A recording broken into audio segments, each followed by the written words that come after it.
All right, we're going to go ahead and get started here. Good morning, everyone. This is the regular monthly open meeting of the Third Laguna Hills Mutual Board of Directors, a California nonprofit mutual benefit corporation. Today is Tuesday, January 16th, 2024, and it's 9:30 a.m. We're here in the boardroom as well as available for viewing on TV6, Granicus, and Zoom. I'd like to call today's meeting to order. I see that we have a quorum. We'll start today's meeting with our Pledge of Allegiance, led by Director Jim Cook. Jim? If you'll all stand and pledge with me, I pledge allegiance to the flag of the United States of America and to the republic for which it stands, one nation, under God, indivisible, with liberty and justice for all. Thank you. And thank you, Jim. Thanks. It's now time to approve today's agenda. Can I get a motion to approve today's agenda? SK moves, Ira seconds. Thank you. Anybody have any suggested changes to today's agenda? I have one question, one correction on it, I believe, is it, just a moment, let me get my cheaters on here.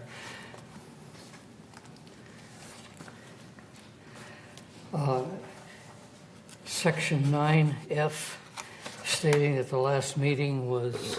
Sorry, we're talking about the agenda. You're talking about the meeting minutes? Yeah, the agenda states that the last meeting, I'm sorry. No, that's the next item. Oh, okay. You're asking for approval of the agenda, correct? Correct. That's what I have a question about. Okay, there is no 9F on the agenda. No, it's 14F. Sorry, The 14F? date, Okay. the last meeting, the last board meeting was November 21. Got it. Was actually December 19. Okay, so 14, what was? Yeah, 14F, where you list the committees that You're have right. not met since. And then met which since last letter board underneath that one? I'm sorry? meeting. Last board meeting was December 19. Oh, okay, not November 23rd? Okay. So the date on number F should be December 19th. Thank you. Okay, got it. Reason for that was that maintenance and construction, the GRF maintenance and construction had a meeting the very next day. Got it. So, Okay. okay, that's all I had. Okay, perfect. Thank you. Get that change, staff? Thank you. All right. Any other suggested changes, corrections? Anybody have any issues approving with that correction? All right, good. We'll consider that approved. Thanks, Rob. All right, where's my notes? Okay. Now we're looking to approve the meeting minutes for two different meetings. Let's try to address them collectively. Can I get a motion to approve the meeting minutes for the two meetings outlined in our agenda packet? Moon moves. SK seconds. Thank you. Anybody have any suggested corrections or changes? Okay, I actually do on the minutes. So page 2 of 18 on 4D at the very top. It says that the notes present laws requested item 10 of the minutes of the special open meeting dated December 1st, 2023 be changed from December 2026 to October 2026. Both of those years should be 2025. And so this is just clarification of when Reza's term expires. It expires October 2025. Okay. Any issues with that change? Okay, we'll consider the minutes approved as well. And we'll move on to agenda item 5, which is the report of the chair. Many of you know that on most Wednesdays I send out an email containing information that I believe will be useful to members of Third Mutual.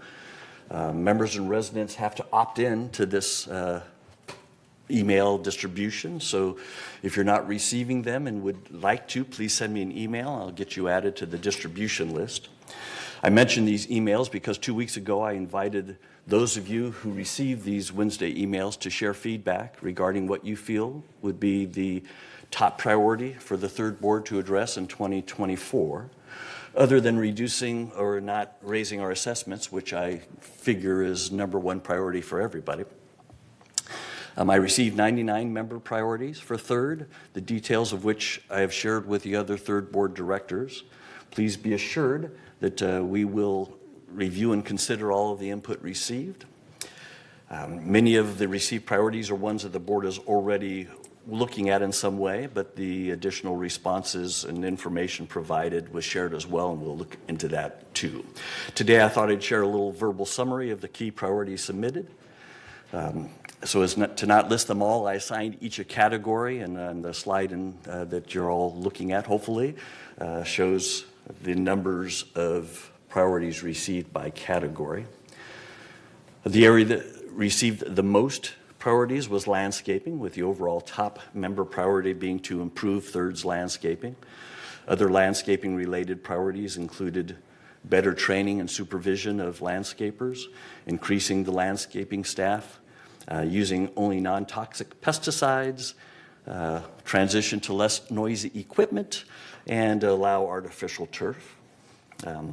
Cost management came in second, where members suggested that we lower or not raise assessments. Also was requested we work to drive efficiencies within staff. And a couple of members even suggested that we increase our assessments rather than reduce services. Leak prevention priorities included increasing the speed with which we repipe our buildings, implementing more preventive maintenance on roofs to minimize roof leaks, and installing pressure regulators to minimize water pressure in our old pipes. Compliance priority suggestions were mainly about better enforcement of third's rules and standards, with a couple of suggestions to have staff participate more in identifying compliance issues. Customer service suggestions included having staff provide quicker responses to requests, as well as provide better communication and follow-up on issues and requests. Priorities addressing resales and leasing included closing escrow more quickly, better inspections on resale, limiting the number of rentals within the mutual, and reinstating government-backed loans. Manor alterations received several suggestions, including improving the processes and speed for handling alterations requests and requiring architect input on any change which impacts curb appeal and property values. Safety suggestions included increasing the lighting within the mutual, better preparedness for emergencies, eliminating rainwater under building garages, and adding a crosswalk. Washer and dryer priorities included adding card readers to our machines rather than requiring coins, replacing the constantly breaking washers and dryers, insulating the laundry rooms, changing laundry room hours, and we still got a couple requests asking that the board allow washers and dryers in 3-story manors. Communication priorities mainly dealt with sharing more positive information regarding what staff and the boards have done. Priorities suggested for infrastructure included updating our electrical infrastructure and improving building maintenance. 3 members suggested we prioritize managing our skyrocketing property insurance costs. And to round out the list, the others were all unrelated requests, but included things like improving interboard cooperation, mitigate coyotes near manors, and revise the management agreement that Third has with VMS. So again, the board will be reviewing and considering all the suggested priorities received, and I look forward to providing you all with updates on our progress in the weeks ahead. I also received 14 suggested priorities that are within the responsibility of GRF versus Third, including priorities about amenities, security, and traffic. I shared all of that information with members of the GRF board. Director Hopkins, who's the president of the GRF board, told me that many of the suggested priorities have already been or are being addressed, and that the GRF board will take a deeper look and determine what, if any, adjustments may be necessary. Thanks again to all members who shared their thoughts and submitted ideas. I enjoy getting them and always enjoy getting input from our members. On the bottom of the slide that you see, I have my email address. Again, if you're not receiving these Wednesday emails and would like to, please email me and I'll get you added to the list. Also, please feel free to email me anytime about any suggestions, concerns, questions, and comments that you have, and I'll respond the best I can. And that completes my remarks for today. As always, thanks for listening and thanks for your support. We'll now move on to agenda item 6, which is our open forum. At this time, members may address the Board of Directors regarding items within the jurisdiction of this Board of Directors and not on the agenda. The board reserves the right to limit the total amount of time allotted for the open forum to 30 minutes. Each member is asked to speak for no more than 3 minutes. A member may speak only once during the forum, and speakers may not give their time to other people. Members not in the boardroom can also share their comments by joining this meeting via Zoom or by emailing your comments to meeting@vmsinc.org to have your message read during this open forum should time permit. And Paul, are there any requests for members to speak this morning during open forum? Yes, we have Chris Collins. Good morning, Ms. Collins. Chris Collins, 3306Q, and I'm here with an update on the work of the Foundation of Laguna Woods, which we do on behalf of residents who are experiencing temporary financial crisis. Thank you, Neighbors Helping Neighbors. Holiday cheer can take many forms, and for the Foundation, this past December, it meant that we were once again able to provide holiday cheer to nearly 150 village residents. With the help of social services and South County Outreach Food Pantry, the Foundation was able to identify those in need of such cheer and provide them with grocery cards to ensure each has a special holiday meal, something that they might not have had otherwise. We would not have been able to do this without the generous donations of individuals, clubs, and other organizations here in the village. These donations are particularly appreciated since inflation has negatively impacted many residents. In 2023, Foundation emergency financial assistance to residents jumped to a little over $177,000 from approximately $120,000 in 2022. This year, the Foundation is also able to continue funding Meals on Wheels, provide scholarships to Alzheimer's support services, transport residents to the food pantry, sustain fall prevention efforts, including rental of emergency response devices, among other ongoing processes. In addition to all the individual residents who have donated, the Foundation is extremely grateful to the following clubs, religious organizations, and other groups that donated this past year, particularly since inflation caused higher expenses for them as well. This list includes the American Italia Club, Aqueducts California Club, Center for Spiritual Living, Chicago Club, College Club, Film Club, Hikers Club, Joyful Christian Club, Korean American Club, Lawn Bowling Club, Men's Golf Club, Needlework Club, Potters and Sculptors Club, RV Wheelers Republican Club, Scottish Heritage Club, Slipcasters Club, Taiwanese Club, Table Tennis Club, and the Theater Guild. So best wishes for the new year, and thank you for your generous support to the Foundation. And it is truly Neighbors Helping Neighbors. And for more information, please go to our website, which is thefoundationoflagunawoodsvillage.org, or contact the Foundation at 949-268-2246 or the Foundation at comline.com. And please note that donations can always be made using PayPal on the Foundation website. Thank you. Thank you. No further member comments at this time. Great, thanks. Any comments for Ms. Collins? Yes, Ms. Moon? Yeah. When you give money to Laguna Wood Village Foundation, when you have a good relationship, you have a good feelings, and you are more than willing to donate or give money. And a lot, I'm the retired Korean patient, and we have about almost 100 Korean retired patients in this community. We enjoy our life. Most of people come here at some point. They know they are gonna die, and this will be last place to stay here.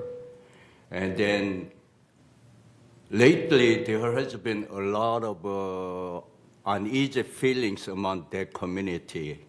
And some of them are racial slur. Some of them was heard, do you speak English? or some of them heard, why don't you go back to your career? Okay, some of them said, that kind of racial slur they are heard. They are the retired physician, and they must. It's just for me. I paid more than several $1 million for federal tax while I'm here, last 50 years, more than most of the people here. And those people are well-deserved American citizens. And then now we hear, why don't you go back to Korea? And then that kind of thing was not even brought up at all, and they feel very uneasy. Also, compliance, they give a warning or disciplinary note, which has a very minor problem. And then also they ignore racial slur, which was done by the Caucasian. So there's a lot of racial discrimination among the compliance people. Also, we have some kind of minor issues, and then, they've been slapped. So there has been very uneasy feeling. And some of them told me directly, when they die, they have a will, some money, or maybe more than 100 grants going to go to a charity foundation. They are changing it now. So if we don't have good feelings among, we are not going to get it. Thank you what you're saying. We do need money. But if you have a bad feelings among all those people, they are not going to give a dime to you. There'll be plenty of a place. They need our money. Thank you. Yeah, thank you. Okay, Reza? Yeah, well, Dr. Moon, I'm sorry to hear that. That's ignorance from some people, so people should not take it personal. Ignorance people do things which are not correct. But in general, Chris, I assume the dollar donation to the foundation is tax deductible, correct? Yes. Okay, well, I would love for you to advertise that, because I don't think everybody knows that donation to the foundation is tax deductible. And also, I think if people want to donate this end of the year or beginning of this year, I think they have till end of January, I guess, to still donate for the previous year if they have extra money and they want to reduce their tax. So that's going to be some incentive for people to contribute to your cause.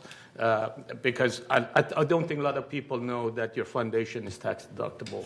So you want to mention that later on. Thank you. Yep. Thanks, Reza. Right. Reza, your point is well taken.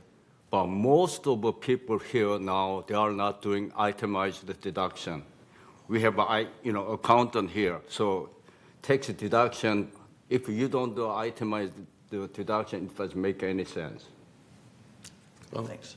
I leave that to the tax people. I'm just mentioning that some people that have extra money that they want to take advantage of the tax, they can do that. That's all. Thanks. Yeah, excellent. Thank you. All right. We're now moving on to agenda item 8.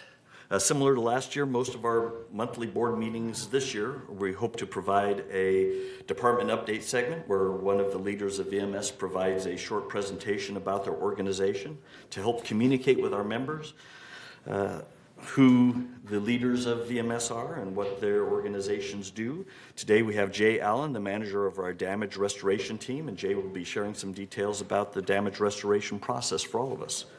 Good morning, Jay. Good morning, Mr. President. How are you today? Good. Ladies and gentlemen, Happy New Year. Glad to be here. Thanks for having me. So I do have a bit of a presentation to give on the damage restoration process. Some of you may have heard bits of this before, but it's always good to go through it again with a couple of updates in here. So starting right into it, on the process map that you'll see on the screen, we're going to talk about each one of these individually, but moves through securing the leak, into dry down, rebuild, testing, abatement, and clearances. And I like to talk at this point about the fact that not all of these things have to happen for every leak or every case. It could be just simply the plumbers go out, they look at a thing, and then there's no moisture at all, and it's done. It could have dry down, could have testing, could have a bunch of different things that depend on what the damage is like and what the leak is like. So this is just kind of a general overview of, let's call it worst case scenario, where it has to go through every single step.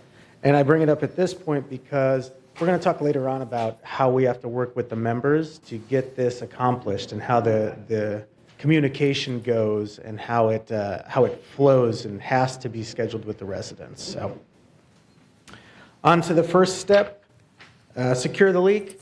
It says secure the leak, not necessarily repair the leak. So if there's a leak that's a Laguna Woods or Third Mutual pipe in the wall, behind the drywall that hasn't been altered, then we would go in and we would repair that thing on the spot so that it wasn't leaking anymore. But if it is something that's an alteration, it is the member's responsibility.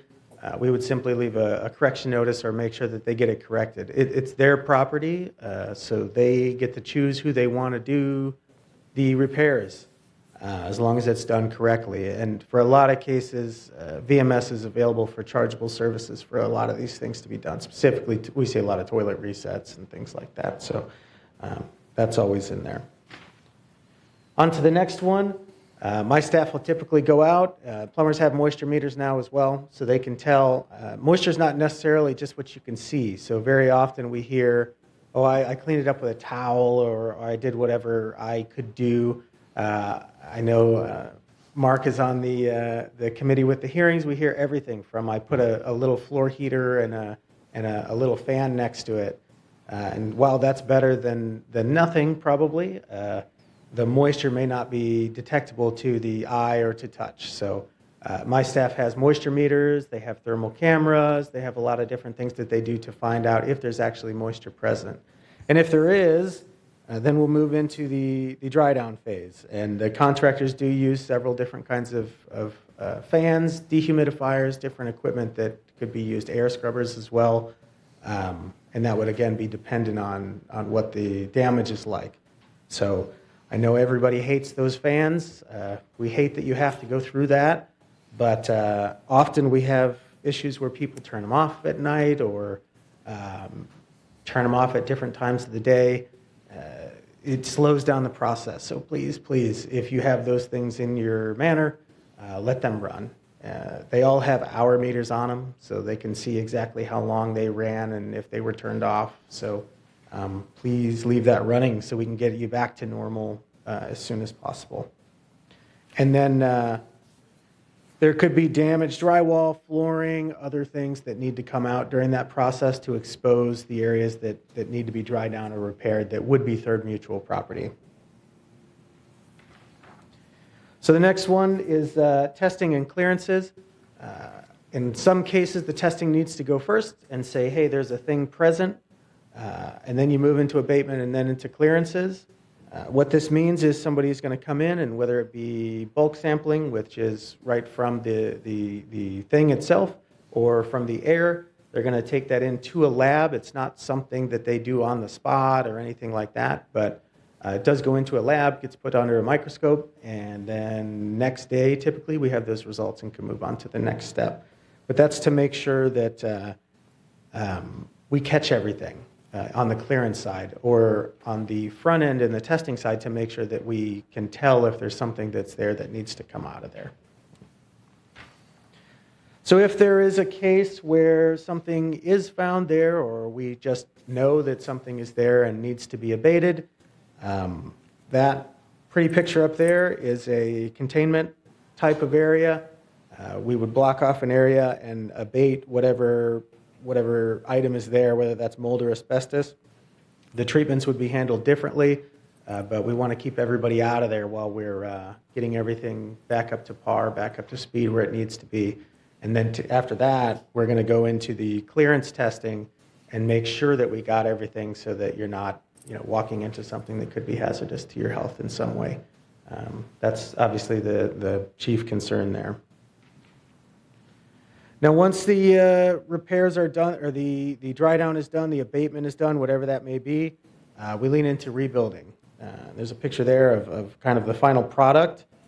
We always have to make sure that the repairs are complete. So whether that's our repairs or the members' repairs, very important that that thing is actually fixed before we put new drywall in, put all the other things back that need to be there, because we don't want things to just leak again and then have to kind of restart the process. So it's very important to make sure that that we get it back to where it needs to be, but do it safely so we're not duplicating our monetary efforts.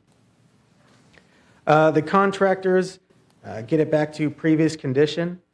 The condition for you guys is kind of a blank slate, so it's kind of down to the drywall. Everything interior was member responsibility. Very often, I'm going to talk about insurance a couple times in here, but this is a great place for it. This is kind of what insurance is for. I mean, it's for emergencies that happen to your manor, whether that's an act of God or a leak or some other thing. So it's very important. Obviously, it's a personal choice, but I would highly recommend getting some kind of insurance for your manor to cover things on the inside that would be your responsibility to replace.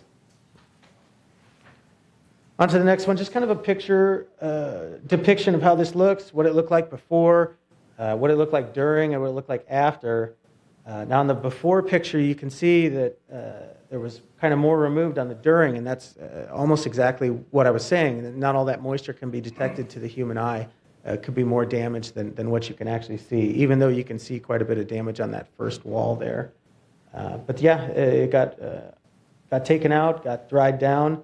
Once everything was done, it got built back, and I think it looks pretty nice there. So. 4 keys to a successful process, timely notice and response. So please, as soon as something happens, let us know. These things happen fast, so water can keep going and creating more damage.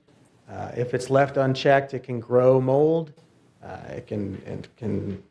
Ceilings are a big thing too. If they're not treated properly, we have ceiling collapses sometimes during rain leaks, and now you're looking at an unregulated release of asbestos, and that's not a good place to be. So please, as soon as something, if you see something, say something, basically. Have us come in, have us take a look at it, and get going what we need to get going.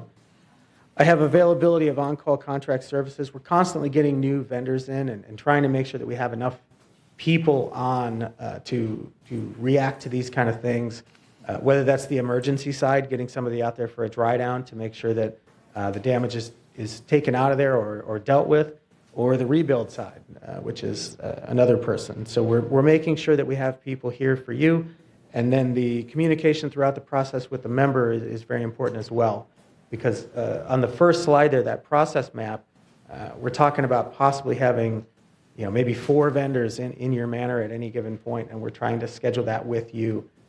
Any interruption to that process just kind of elongates it for everybody. So please be available. I understand it's a trying time. We're very empathetic to that, but try to get us in there as soon as possible so that we can keep going.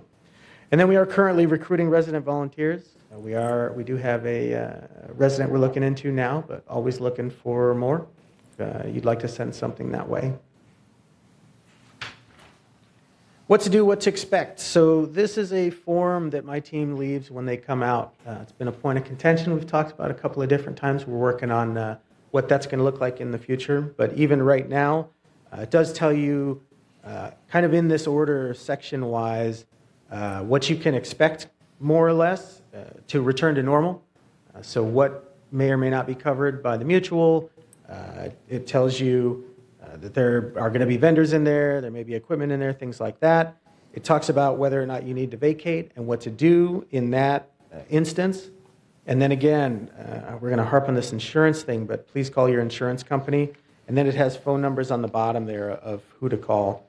And we do member hearings quite consistently, and we see people come through that do not have insurance, and I realize it's a gamble, but we see a lot of the people that gambled and did not do well in that gamble. So again, just consider insurance. Now, responsibility and alteration. We have on there the CC&Rs, the Insurance Disclosure Occupancy Agreement. Those are the things that tell you what's covered by Third Mutual. So there are things that whether or not the damage was Third Mutual pipe or your alteration still would not be covered to replace once the damage is repaired. So look into those things and kind of familiarize yourself with that. It's reiterated on that what to do, what to expect in case you don't want to read through an incredible amount of documentation to find the answer to that question. And then another big one is alterations. A lot of people move in here and they have beautiful alterations that exist there, and that's great. But I think that not everyone knows what alterations exist in their manor. Even though it is in the resales documentation, there are other areas to find that information. I'm not sure that they always know what's an alteration and what's not in there. So please look into that and make sure that you know what's an alteration, what's yours to maintain, and what's yours to correct if damage exists from your item or alteration. And then staff's always available for questions. Manor alteration is a good place to, or even through resident services, to find out what those alterations may be and what you may or may not have signed for in your resales documentation there. And then finally, we had a lot of damage restoration cases, instances where the mutual came in and repaired things, because regardless of whether or not it's an alteration or whether it's a third mutual leak, they do come in and repair third mutual property. And in some cases, those are caused by alterations, and those have to go through the process of trying to reimburse those costs from members. There's only two ways to do that. One of them is for the member to say, yep, that was me, I take responsibility, here's your money back. Or for them to go through the damage restoration hearing process with that committee. And we had a backlog of that due to COVID and due to staffing and several other items. Third, thankfully and graciously, allowed me to have a team that works on Saturdays and works throughout the week as well, in some cases, to process that backlog and try to get it up to speed. So I think we've had decent results on this, and the results are going to go up, actually, once United had a team as well that we're going to repurpose probably to jointly attack thirds and try to get this ramped up as much as possible so that we're closer to current. However, even since August, we've processed 219 cases, resulting in $882,000 of reimbursement to the mutual. We have 495 cases remaining in there, and the average of the dollar amount on the cases remains current, which isn't necessarily always the case. And it looks like we're still estimated to get back we're somewhere in the realm of $2 million, $1.9 million, which puts us pretty close to the estimate that we provided when we started up this team. So that's good news here, and hopefully you think it's good news as well. But other than that, I'm here for questions and ready to, hopefully you got something out of this. All right. Okay, so looks like Jim, then Ira. Not a question, but could you emphasize the fact that if the member's alterations cause a leak or whatever damage to another member's, they're also responsible for that? And then the average cost, just to kind of give them an idea of what a water intrusion event costs, it can be up to $17,000 down to $200,000, but what it is on an average when we look at all of them. Sure. And I know I had a $28,000 one last week. It wasn't necessarily for thirds, don't get excited, but it is how much things can cost. They can be very, very costly. The average that we have figured out for third is right in the realm of $4,000 per event. Now, your event could be $198, or again, it could be $28,000. So back to that insurance gamble, it's a big deal. It could, that, to me and probably to many others, $28,000 would be a pretty life-altering amount of money for me to be hit with when my faucet leaks and damages 5 units below. And that's not to mention what other claims may come your way after the fact for the personal property of the people below. So let's say your faucet leaks and damages 3 units below, possibly 4 units, if it's right in the middle and damages 4, we've seen it. You would be probably going to a hearing looking at what third had to spend to repair all of third's property all the way down. And there's no markup on this, by the way. This is simply what we spend to replace Third's property. And then we've heard cases, and probably rightfully so, of other members below who were affected that are wanting to get their flooring replaced and get their cabinetry or baseboards or whatever the case may be. And that'll usually flow through. Sometimes it's very nice. The members downstairs can work with the members upstairs and get that taken care of, aside from, again, the Third Mutual property. But also the next step is through insurance companies. If they file a claim with their insurance, it could work with your insurance and then cover that as well. And then small claims court as well. We've seen that too. And when you talk about us not having a markup, we do have an administrative fee if it goes all the way to hearing, but that administrative fee is only to collect the amount of money it took in staff time to go to the hearing. That's right. And actually, I would say possibly in some cases even that's a loss to Third there. So, but sometimes it's not. Myra, thanks, Jim. Good morning, Jay. Morning. Thanks for the presentation. I'm curious, do you have any staff to speak to an owner if English is the second language? We have, as Moon brought up, 35% of our population here is Asian of various countries, plus everybody else. If you don't have anybody on staff to speak to them in their own language, do you have the handouts that you give in different languages? We do not currently. Possibly that's something we could look into. I know that actually SK has helped us in several cases where it went through the board process, and he's helped us talk to some of the members there. Not that we call SK whenever we have a member that we need to talk to, but he's been available there as well.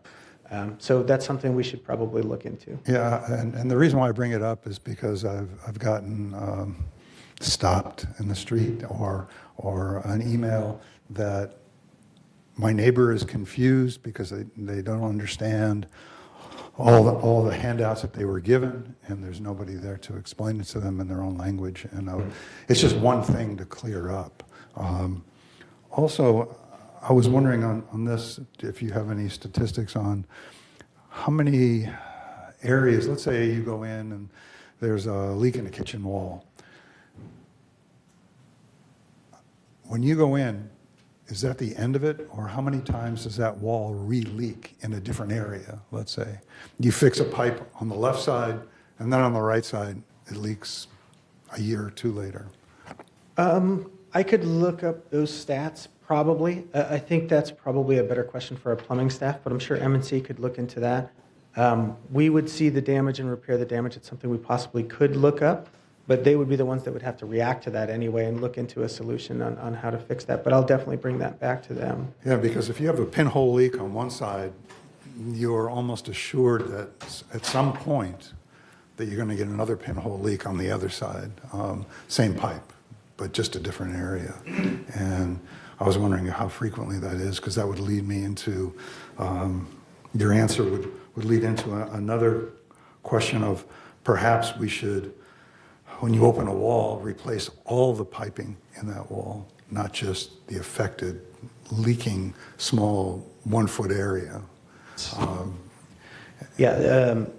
VMS talked to me about the same thing, and I'll tell you the same thing I told them. I'm a damage restoration guy. I think you should replace them all so they don't leak. But that's a consideration that I think the board and M&C, that's a great topic for M&C on what level and how much they're going to replace when they go in and do a repair. I think we've talked about how much it would take to replace the piping in a whole manner. I think that's a great topic for M&C, and I'll let them know that that's something that you're interested in. And very much so, Yeah. actually, because it would prevent you from going back in on that wall for the rest of your life. And Right. for the rest of the, hopefully the rest of, Yep. you know, Okay, the life. thank you. Anyway, that's that. As long as you keep paying me, I can relax a little bit more. That's great. That's great news. Thanks, Ira. Moon, you had a comment or question? So are you are you under the MNC? Yes, Your sir. department? Okay. I have several questions. Okay. I had one rental unit which had unfortunately 3 leaks last 3 years. Mm-hmm. And when first leak, I was out of this area. Okay, I didn't move in. And the communication was almost zero. I couldn't figure it out. I was calling, or phone message, and once in a while they call me back.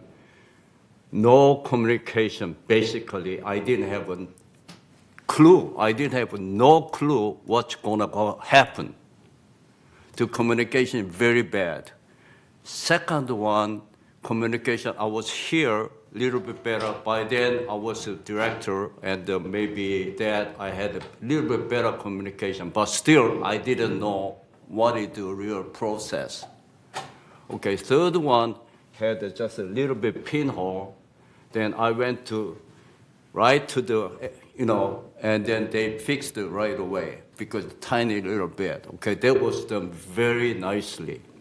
Okay, as far as the communication goes, do we have some kind of brochure or handout you can give to them, whoever is the damaged the property or causing party and whatever, whoever, and you have any kind of brochure or booklet or anything you can give it to them? And as you said, there's a communication problem, language because of language, and you have a problem, but at least you can have something written in English clearly what the process is.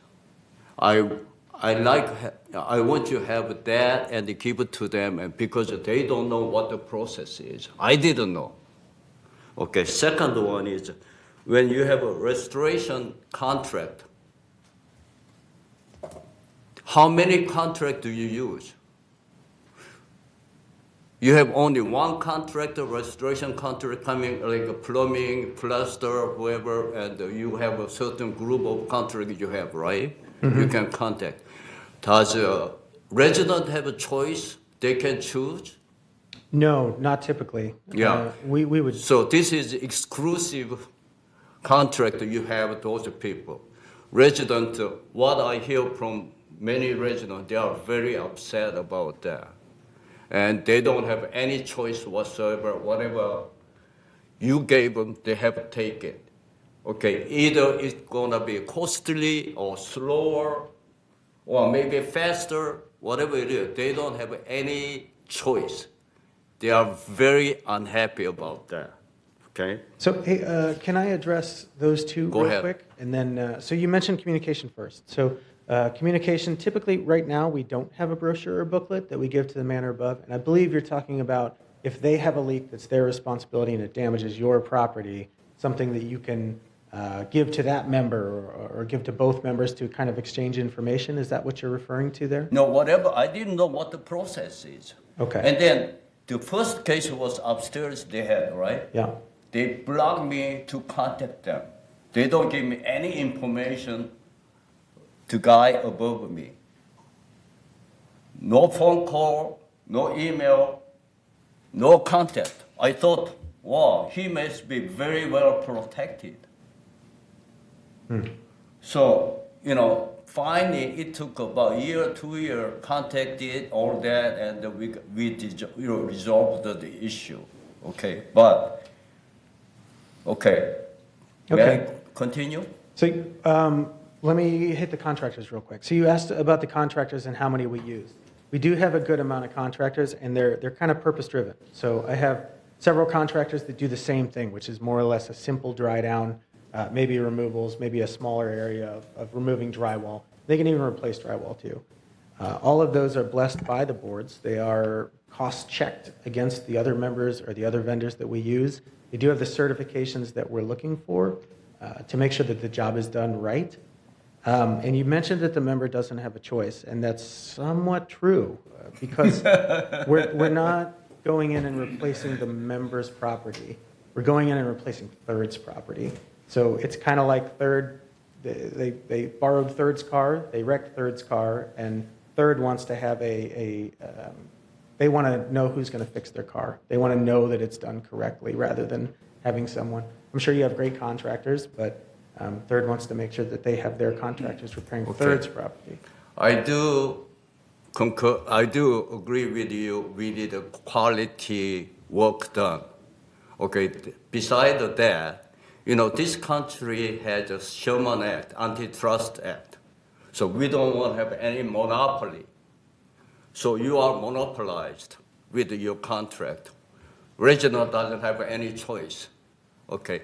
One of the Korean doctors, she was shouting at me, how come I don't have a choice? Well, that's the way it has been. Okay. I like to see that the residents have a choice. If you want to have a quality, let's have about 5 different quality contractors. Let them choose that among those 5. I don't have any problem with that. We should make sure, we have to make sure quality work done, but let them have the choice. Okay, and then when they do, okay, this is another issue. When they do restore, do they need a permit to restore?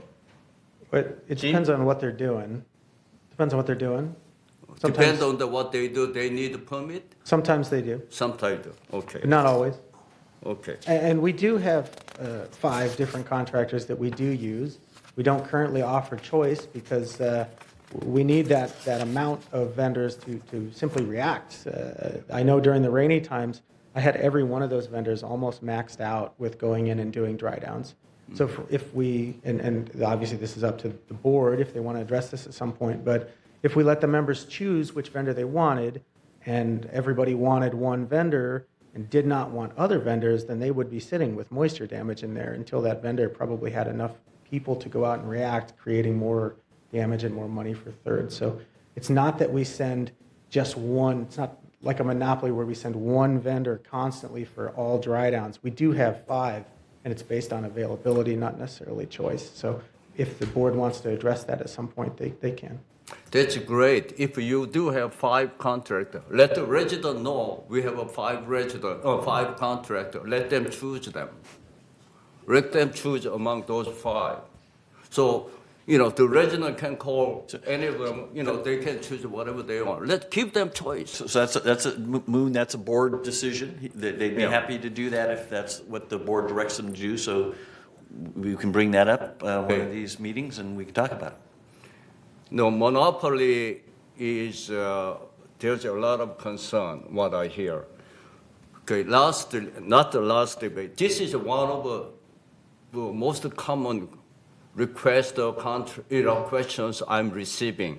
Okay, just the 3413A. I went there, they said that the whole roof is tiered, walls tiered. It's, tiered vinyl and, blue tape over 1 year. Over 1 year. I was thinking about contacting somebody here, but I didn't have that chance, but since you are here, 3413A, you should stop by there. Over 1 year. Sure. Yeah, we'll look into that. Absurd. Thank you. Thank you, Moon. All right, Andy, then Reza. Good morning, Jay. Morning. As treasurer, I see these bills, and I'm just shocked how much money, $7,000, $8,000, But in hearing you speak before, I think there's a link between time that the problem is noticed and when we do work. Mold is terrible. And the longer you let mold fester, the worse it gets. And there's a health issue, too. So my question is really directed towards prevention. You mentioned that your crew uses moisture meters. Mm-hmm. They have a pin that goes into the drywall, right? They do. Does that create any kind of damage to the drywall? It does. A little bit. A little bit. Okay. But so you brought up a good point on prevention. So I know I've been here a while, so I apologize there. But yes, the moisture meters do have pins on the front, but they also have a pad on the bottom. So we don't necessarily go directly to the pins. A lot of times we'll go to the pad first to see if there's moisture present, and then we may go to the pins after that. And if we see that there's an area that's going to have to be removed, we're less concerned with putting a couple of pins in it if we're finding out where that's going to be, the general area of it. But we try not to go directly to the pins. We also try to use the pins in areas where it's not going to be seen all the time. So if we can check behind a baseboard or something where that's going to be covered back up, we try to do that as well. And they do look like little vampire bites with 2 pins that go in there. But we do try to be as careful with that as possible, and we do try to repair any damage that we would do once we put everything back to where it needs to be. And then quickly, I apologize, leak detectors. I didn't put it into the beginning of this. Director Cook has shared his, and he's got some good ones that link directly to his phone. These are good things to put into places where that leak a lot, behind toilets, under sinks. I literally replaced a pop-up drain in my house yesterday. I understand the leak detectors are a thing that can either scream or send a message to your phone to let you know when a leak is present or when something is happening. It doesn't stop a leak or anything like that, but exactly to your point, it could minimize growth, it could minimize damage, it could minimize cost. So instead of a slow leak under your kitchen sink that drips and messes up that base shelf forever that you don't notice for a long time, you would know it quickly and could react more quickly and let us know. Well, I think there's a natural tendency, if I just ignore it, it'll go away, and it doesn't go away. But in terms of this, the meter check, or the padding, as you mentioned, are there, by and large, spots that, for example, under the sink, behind the toilet, that are common areas, are you going to find, that'll be, the evidence of the leak is going to show up under the sink or behind the toilet. So there are some areas that are prime, they're portals, they tell you. And the point I'm getting at is when we do inspections, and I don't think much of inspections. I got to tell you that. I've had several homes, the inspectors come in, and you're always underwhelmed by what they're doing. Only until you engage the person and ask questions can you get more comfort. So what I'm asking is, in a normal home inspection, do they look for moisture problems? Now, you're talking about the inspection during resales, Resale, manor alterations? I think that in third, and again, I'm probably not the best person to answer that question, but I think that they don't do a lot of interior inspections in third, and feel free to correct me if I'm wrong or if this has been addressed before, but I don't know that they do as much of that, but that's a better question for manor alterations. Another thing that I could probably bring back to M&C too. Yeah, what I'm suggesting is maybe as part of the routine resale inspection, get some moisture probes underneath, behind the toilet, underneath the sink. If it's not showing, Well, so Just do it. I know that a lot of things come up during the resale process. So I know that I get a lot of tickets during the resale process where the inspector does notice things. Now, I don't know that they necessarily run around with a moisture meter, but they would notice secondary growth. And one of the concerns that Mark mentioned about the residents had was slow, or making the resale process faster. And if somebody had let us know that there was, very visible mold there prior to a resales inspection, we could have reacted then rather than during the resale process, which makes it really difficult because now we're slow for that reason. And then if it's a chargeable thing, we're an alteration leak, now we're even slower while we get those invoices in and work towards getting that reimbursed from the member. So, okay, I understand that hitch. Now you mentioned resident volunteers in your presentation. Just suggesting, might we not have resident volunteers going around with the moisture probe? well, it was something we could look into, I suppose. Yeah. I will say also, though, we've been talking pretty heavily about volunteers, and I only had one interested so far. So we're looking into that person to bring in, but I don't have a pool of volunteers that are ready and willing to go out with moisture. Yeah, it's a free service to residents. Come and check under the sink with the moisture meter, and with the understanding that we're not going to bust you for it. We're just going to tell you there seems to be something here. So, check it out. Okay, thank you, Dave. Jay, thank you. Thanks, Andy. Reza? Thank you. I have a couple of quick questions. First is, from ticketing to the end of a restoration job, average, simple, leaking in the kitchen, what is the time frame? Because any type of restoration disrupt the life of the members. What to expect? Is 1 week, is 2 weeks, is 2 days? What is the average that they expect that their life going to be disrupted? What we want is 5 days. That's What do we're- you have? What's I that? know, I know what you want, what we have right now. I'd have to look at the actual average of the Okay. days. But- I assume it's much more than 5 days, I guess. And they do get much more than 5 days, Okay. but there are quite a few that are 5 days. So we want to go in, we fix the leak, we want to dry down for roughly 4 days, somewhere in there. And if something is not done drying by then, without extenuating circumstances, cut it out and replace it. So- Yeah, I think the sensitivity of the issue, because it's disruption of life to members, is very important that we really get those time frames as short as possible. The other question I have is about the database on the previous alteration to the unit. Are you comfortable with your database with the alteration information in the unit that through the resale is going to be transferred to the new buyers? Because that's one of the issues that the new buyers have. When they buy after 6 months or a year, they realize that, part of these things have been altered and they have no other choice.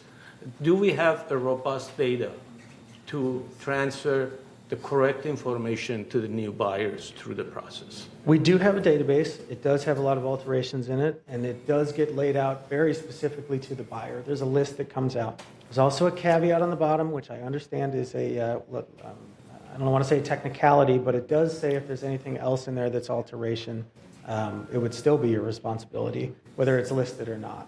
I know. So you're telling us that you have a database that is complete with all the alteration in units that we can transfer. As far as we know, So and the best of their if ability. if it happens after the sale that the member realizes that they haven't been told about the alteration, who's responsible for that? Still the member. It's still the member, but it's our fault.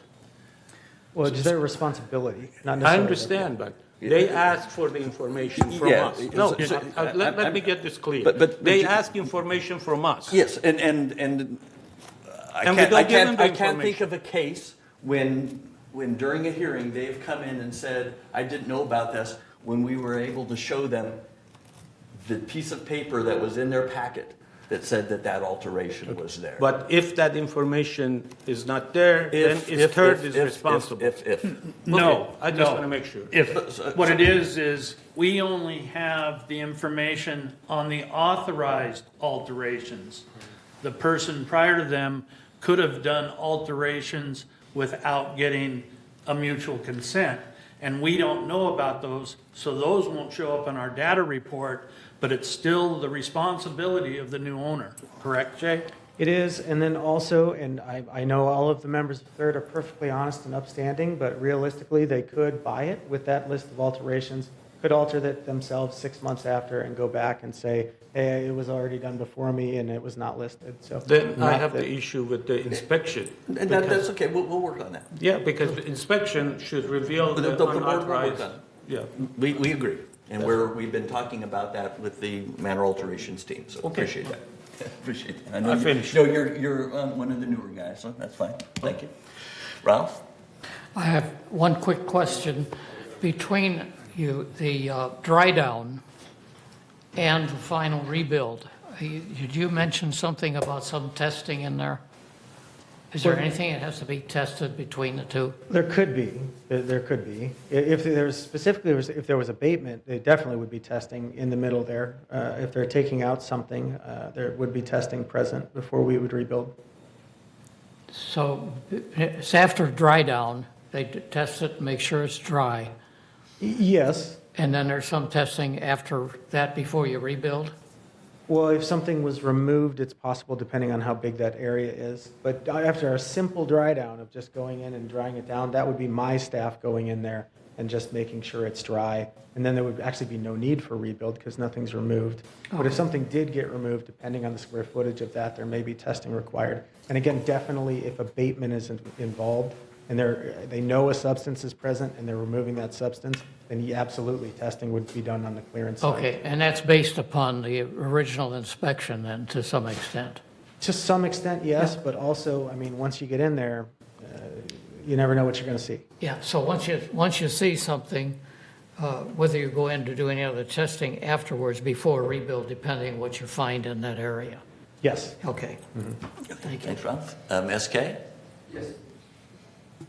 Thank you, Jay. You and I worked a few times so far. Always complain.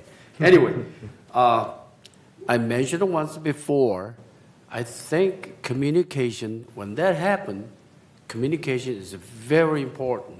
The members understand what the procedures and what's coming after that. That's my comment.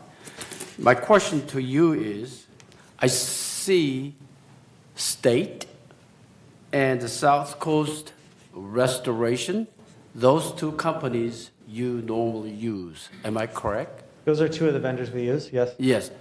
So who calls it? Who determines which company you're going to use it? So I have schedulers in my office. Okay. That, and also security after hours has a list of Okay. our vendors, and they call that way. And it is typically based on number one, availability, and number two, the size of the job. There are Okay. certain vendors that we use for Okay. bigger jobs. Now, my final question is, who controls the cost of the repair? Who controls it? Whatever they submit the cost, then we have to pay it? No. Well, how does it work? So my contractors are constantly getting updates and checking on the vendors, making sure that they're doing what they're supposed to do. So that would be kind of step one.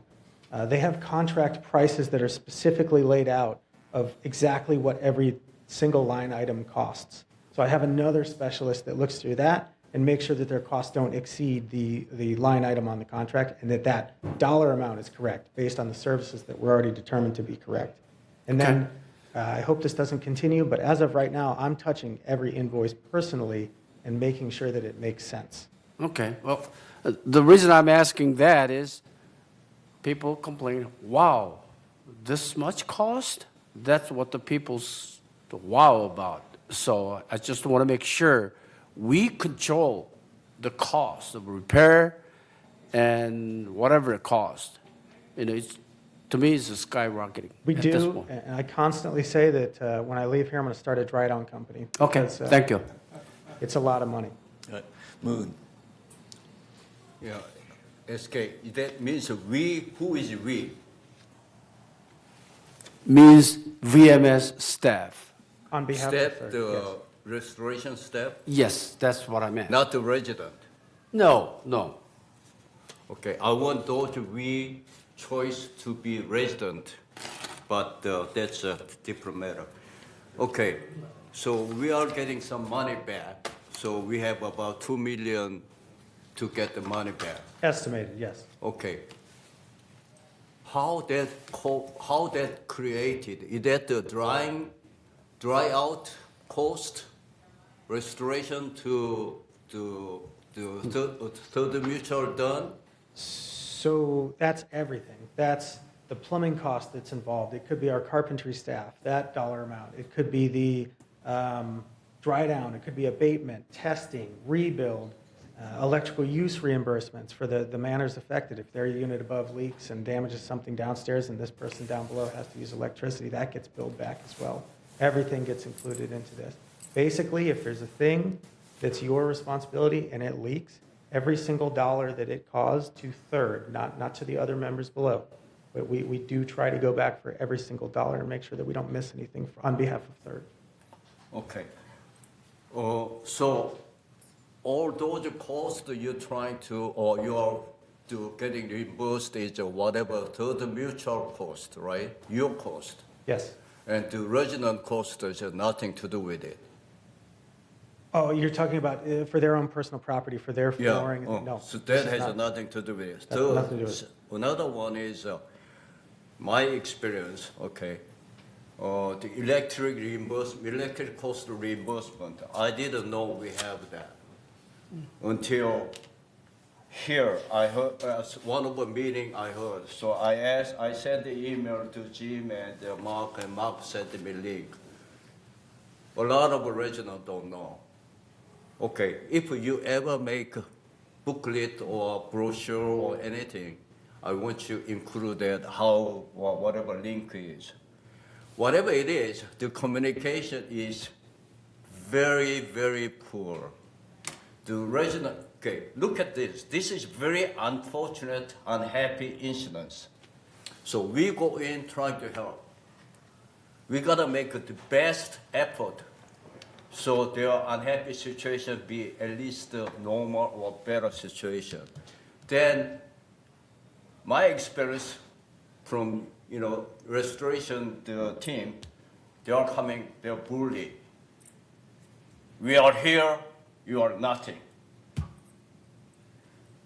And then we ask question, cheap, no communication. Very, very unhappy situation.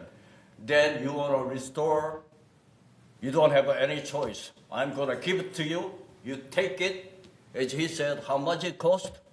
I don't care, whatever it costs. We send you a bill, you pay it. That's what situation is now. Do you think we needed to improve it? So absolutely, I completely agree with that. And even if you told me it was good, I would still be trying to improve it because we're always working towards the better communication with the people we're dealing with, the residents, while we're out in the manors. We want to have good communication as well. And we often have bad news, and I'm constantly working with my coordinators and field staff to not only have better communication in general, but to have better bedside manner while they're dealing with some of these more difficult topics. Because you may be getting news that you have to pay something back or may have to pay something back in the future. And that wouldn't be well received, but perhaps they could give it in a softer way. So hopefully things have improved already to some extent, and we'll continue to improve. We're constantly looking for improvements there. When next time you come back here to present it, I want you to improve 1,000%, not 100%, 1,000%. I'm going to write that down. Thank you. Thank you. Oh, Jay, thank you for your presentation and your answers to our questions. Appreciate it. So a few things have come up that we'll continue to work with you to make sure are improving manyfold. 1,000%. As just 1,000%. So we'll work All right. with you. So Thank you, thanks. thank you. Thanks again. Mark.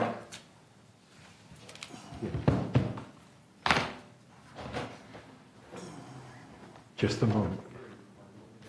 You want to just look at him? So what is this about, Jules? I'm just serving you with some papers. Okay. Just formally. Sounds great. You going to sit up here with us? No, I'm running off the court. Okay. Good to see you. All right. Thank you. Thank you.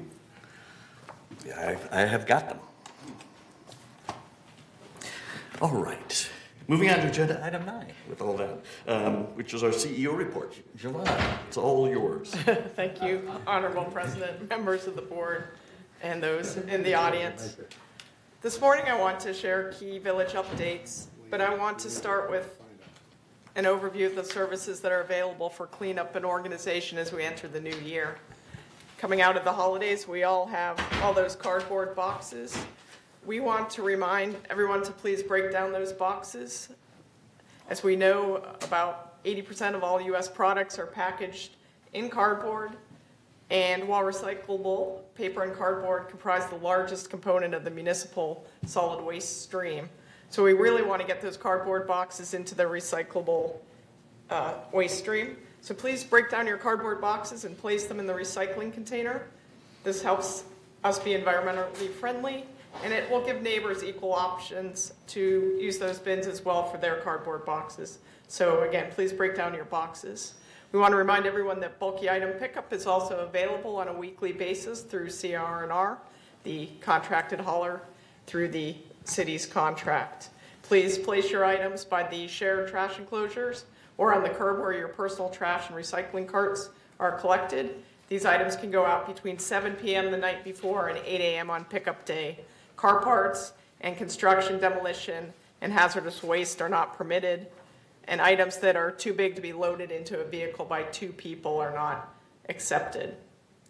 It's worth noting from January to November of last year, 62% of all bulky items picked up by CR&R were recycled. So you're making a huge difference in the waste stream, and we appreciate that. To remove household hazardous waste, Residents are able to schedule free door-to-door collection of waste as needed. This is through WM Curbside, who is under contract with the City of Laguna Woods. They can be reached at 800-449-7587 for your household hazardous waste. Residents may also drop off unused medication at local pharmacies, and you can visit med-project.org for more information. Residents may also drop off sharps waste. These are unused or used needles at Laguna Woods City Hall. To shred unnecessary documents, free document shredding services are available at Laguna Woods City Hall. You may schedule an appointment by visiting the city website and clicking on the Arrange Document Shredding icon, or call City Hall at 949-639-0500. Proof of Laguna Woods Village residency is required, and no more than the equivalent of 3 13-gallon kitchen trash bags of documents are allowed at an appointment. Just a reminder that our Landscaping Services Department offers free weekly clippings pickup service. Please place those clippings close to the curb in a single pile. Please request your pickup through Resident Services by Thursday at noon for prompt pickup the next day. Requests after that deadline will be honored as soon as possible the following week. And as a reminder, residents can view Know What Goes Where by visiting the City of Laguna Woods website, and this shows where all the particular waste streams should be disposed of properly. It includes information on organic waste recycling, the items that can and cannot be placed in recycling containers, and much more. We also want to thank our residents for their good work. From January to November 2023, Village residents diverted almost 135 tons of organic material from landfills. And after 10 years of research and development, CR&R has opened its new state-of-the-art anaerobic digester. This is a facility in Paris, California, and this converts the village's food and yard waste and compostable materials into renewable natural gas and organic fertilizer. The clean, renewable natural gas will fuel CR&R's fleet of natural gas vehicles, and the rich organic soil produced by its facility can be used by farmers and landscapers. And on the screen before you is a picture of the facility that's open now in Paris, where our organic waste goes. I want to provide a quick update on CR&R's change out of bins throughout the community. As you know, CR&R continues to change out bins with lower profile bins when requested. We appreciate CR&R's cooperation, as this service is not part of the contract with the city. They are doing this by manufacturing their own lower profile bins for the village, and these allow for easier disposal of trash and recyclables. Of the 424 bins in Third Mutual, 130 bins have been exchanged thus far for about a 32% change out rate. Please email or call CR&R to request a specific bin location for exchange, and the contact information is on the screen before you. VMS is also pleased to announce that Resident Services has launched a new callback feature. This was soft launched in November as part of our new telephone system, and residents may now enter a callback telephone number instead of remaining on hold when they are contacting Resident Services. Residents are called back according to their order in the queue. This enhances customer service, reduces hold times and customer frustration, and more effectively manages call traffic to ensure less congested peak times. 599 callbacks were placed in November and December, and the average hold time for maintenance calls in November and December with this callback feature in place was less than 3 minutes. It was 2 minutes and 45 seconds, which is a vast improvement. Average hold time for maintenance calls prior to that, from January to October, was over 4 minutes. We also want to remind residents to contact security, or they can contact Resident Services at 949-597-4600 after hours to be transferred directly to security if they have an after hours emergency. And we also remind everyone during a life-threatening emergency to dial 911 and call emergency services directly. And a few upcoming events that may be of interest: the 2024 Dog Licensing and Vaccination Day is Thursday, February 1st from 11 a.m. to 1 p.m. in the Clubhouse 1 Main Lounge. Rabies vaccines are $14, plus a $3 fee for syringe disposal. For license and additional vaccination pricing, call Vet Services at 800-988-8387. And this is a Laguna Woods Dog Club sponsored event, and you can call the club for more information, and their number is 949-228-2462. The Recreation and Special Events Department, Foundation of Laguna Woods Village, and Memorial Care are partnering to offer a strength and stability class. It's a series of classes that will be held February 7th, 14th, and 21st at Clubhouse 2 from 2:30 to 3:30 p.m. The classes incorporate chair exercises, stretching, and strengthening. You may register at the Clubhouse 2 office or the Recreation office, and call or email Recreation for additional information. And that's my presentation this morning. Thank you for your time. Thank you, Siobhan. Does anybody have any questions or comments for Siobhan? Yes, Andy? Some brief ones. Hi, Siobhan. Hi, Good Andy. morning. Regarding the cardboard waste, Yes. you know, I read that stains are a problem. Like, you order pizza, and the box has got some stains. Should people just put all cardboard waste into the recycling and let them figure it out, or? If you know it's contaminated, please just put that in the regular trash container. Well, I mean, it's just a section that's got a spot on it. Just cut it out? You could do that and use both waste streams, yes. Okay. Regarding electronic waste, if somebody leaves a monitor at the curb, will the staff pick it up? Computer monitor? Yes, it's not part of the regular waste stream, but we do pick it up and dispose of it properly. Okay. But there are better ways to dispose of those items, especially the drop-off events that you see publicized all over the community. Okay. Let's see. In terms of shredding, should we take out staples and that sort of thing? I mean, I understand, don't put the clip in there, the metal clip, but it's a hassle to take the staples out. The machine will chew them up anyway? My understanding is staples are okay. Leave the staples in, okay. All right. Regarding the garden clippings, what if we have, you know, I've got a couple trees by my unit. What if a tree limb falls down? Should we move it to the street or leave it in place? You can leave it in place as long as it's not impeding anything, and please call resident services and we'll pick that up right away. Okay. Let's see.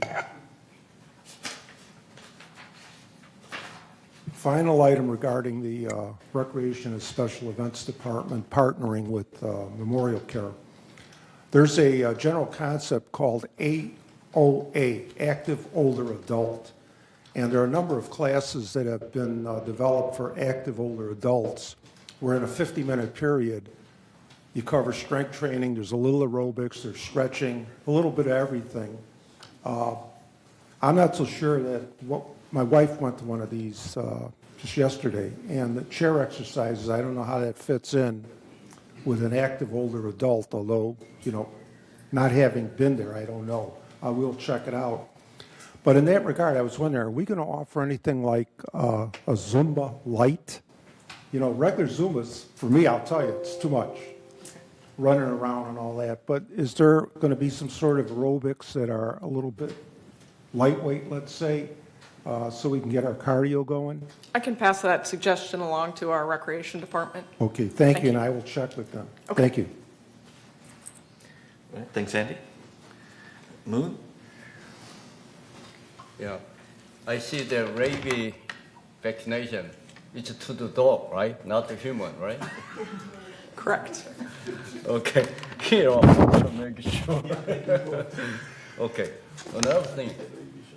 Okay, I haven't been in the golf course for 3-4 months because of my illness, but at the day, almost day end, there's one guy who goes all the, basket and pick it up, all the cans and all that.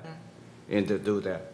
And seems to me, at beginning, I was surprised. If we have that advertised to our resident, who can pick up the cardboard or whatever those and make a few dollars for them, I don't know. But that has a lot of conflict with the company. But I think they are doing good job, very good job. I'm very happy with what they are doing. And all my neighbors, and they are happy with it, okay? But I wish those people who need extra money, our resident, I'd like to give them opportunity if it's possible. You currently have an anti-scavenging ordinance in Third Mutual which prevents residents from doing what you just described. Oh, is that right? And that's from a safety perspective, it's dangerous to have people climb in and out of bins and so forth. Sorry. We could look at it again if need be, and any, we can look at it again if you just want to bring it up again, we can. I believe you're on the Resident Policy and Compliance Committee now, so hopefully you'll bring that up, Moon. Great, thanks. Thank you, Siobhan, again, appreciate that. We'll now move on to agenda item 10, which is our consent calendar. All matters listed under the consent calendar are recommended for action by committees and will be enacted by the board via a single motion.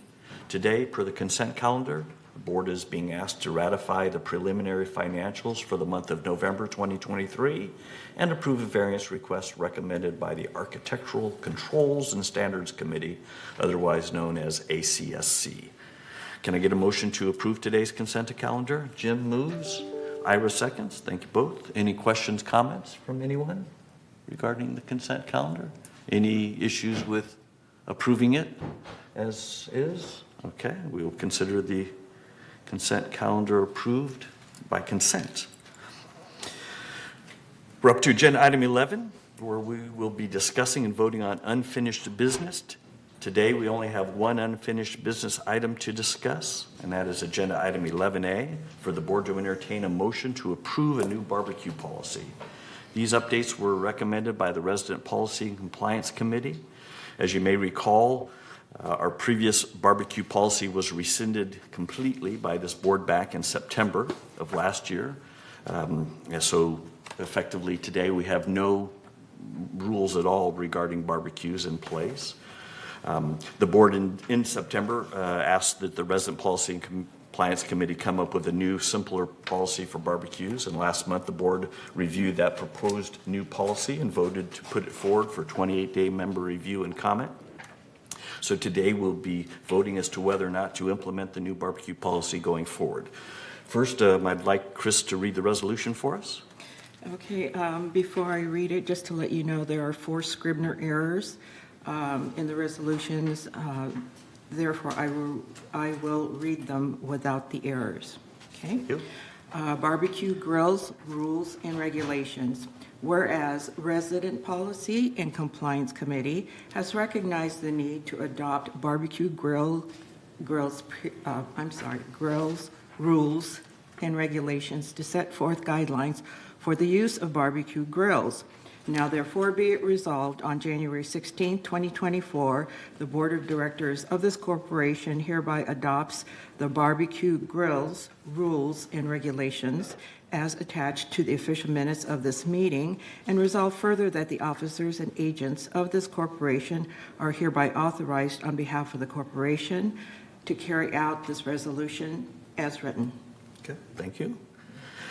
Can I get a motion to approve the new barbecue policy before we discuss it further? Jim moves. Ira seconds. Thank you both. Any questions, comments from members of the board regarding the new policy? Proposed policy? All right. I do have one suggested, just a Scribner note as well. On the policy itself, definition 2. A, which is barbecue grills, it says barbecue grills are devices that cook food by apply heat from below. That word apply should be applying. Okay.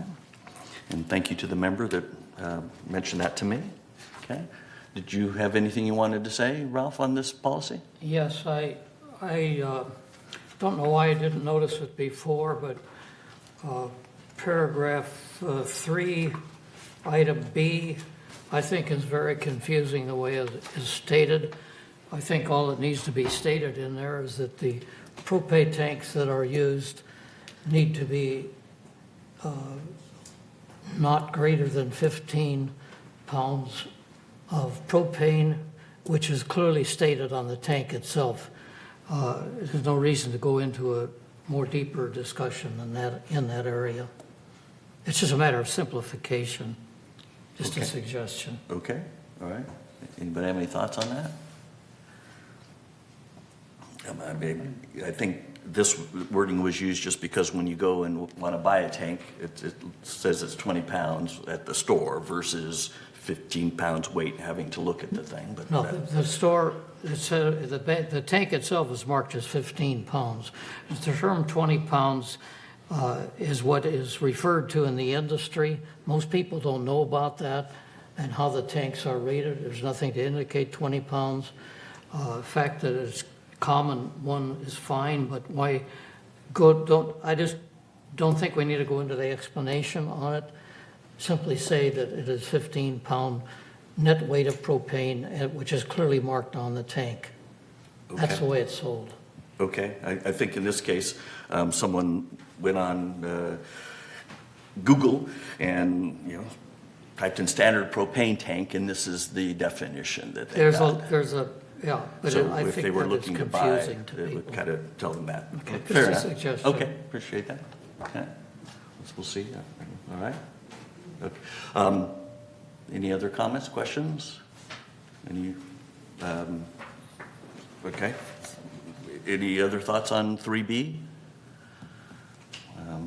Anybody else have any issues with it as is? Versus perhaps going to Ralph's suggestion? Yeah, okay, we'll move on here. So I think we have some members' comments. Any members here that want to talk, or just the Yes, emails? we have Jim Southworth. Mr. Southworth, all right. So we're going to some members' comments. We'll limit this. I mentioned we're limiting it because there's a few emails as well that, so we'll try to limit the discussion to move the meeting along. Mr. Southworth, good morning. Good morning. Hopefully this is the last time. Thank you for updating this resolution. I think it's pretty workable at this point. Regarding the 15 versus 20 pound, if you look on Amazon, you'll find 20. It's common nomenclature. 15 would be a confusing issue. So over the last several months, I've provided documentation and spoken on this policy.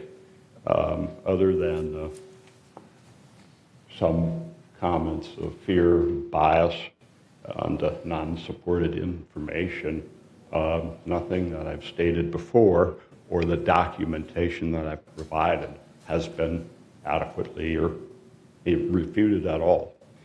So I encourage the adoption of this resolution and would ask if you have any questions. Otherwise, thank you for your efforts on clarification and simplification. Okay, and thank you for your comments you. over the past few months as we've been talking about it. Thanks, Ms. Southworth. So my understanding is we have 16 emails, 9 or 4 us approving this. So why don't we just have you read the 7 that are against? Unless somebody wants us to read the 9 that are for. Anybody? Okay, let's just focus on the ones against because it might give us some input as to further discussion. Thank you. All right, this first one is from Mr. Jeff Lawrence of 33363 Bravo. I wanted to go on record as opposing the proposed change for the barbecues that will allow them in multi-story buildings. I know that this increased insurance costs for both the association as well as the individual HO6 policies. Additionally, the smoke when barbecuing can be very invasive to other units in the building, especially any unit above the cooking, where the cooking is occurring. Having common area locations is how this would resolve at other manners, how this was resolved at my other HOA as a middle ground solution for barbecuing. Next comment is from Connie Barton of 5480 Alpha. It should state clearly that grills may only be used outdoors. I saw some text that said in buildings, using grills indoors can be deadly. And the next one is from Beverly Generaux of 3662 Bravo. Please consider changing the current policy banning barbecue use in any place where the smoke intrudes into either common property or private property. It is bad for our health. If we don't allow smoking, why would we allow smoke from barbecues? Kathleen Wilson, 3510 3C, to the Third Board. After reviewing the proposed policy for barbecue in Third, I see nothing that simplifies enforcement of misuse of grills. This does nothing to remedy the smoke that must be endured by the adjacent residents regardless of the type of grilling operation and the annoyance and health threat to residents. Additionally, it fails to remedy the safety issues of grills of all types that are fire hazard in tight, closed, multi-unit buildings. In Third, save for the small sliver along El Toro Road, we have no hazardous natural gas service available. Why would we allow gas devices, propane, and the attendant combustibility in our community? Banning charcoal needs to be extended to all of the Third buildings. Step 2 is banning gas grills in all of Third. While electric grills do not pose the safety hazards of gas and charcoal, enforcement would be simplified by eliminating all the private grilling in Third. 23882F, Joey Sims. This is a very bad idea. A fireman was here, a friend of my son, and he said it was a terrible idea. The balconies are too close to each other in height and width. Old people are sometimes irresponsible, some with dementia. Example, true story, the man that had charcoal threw it in trash bin and started a fire in the building.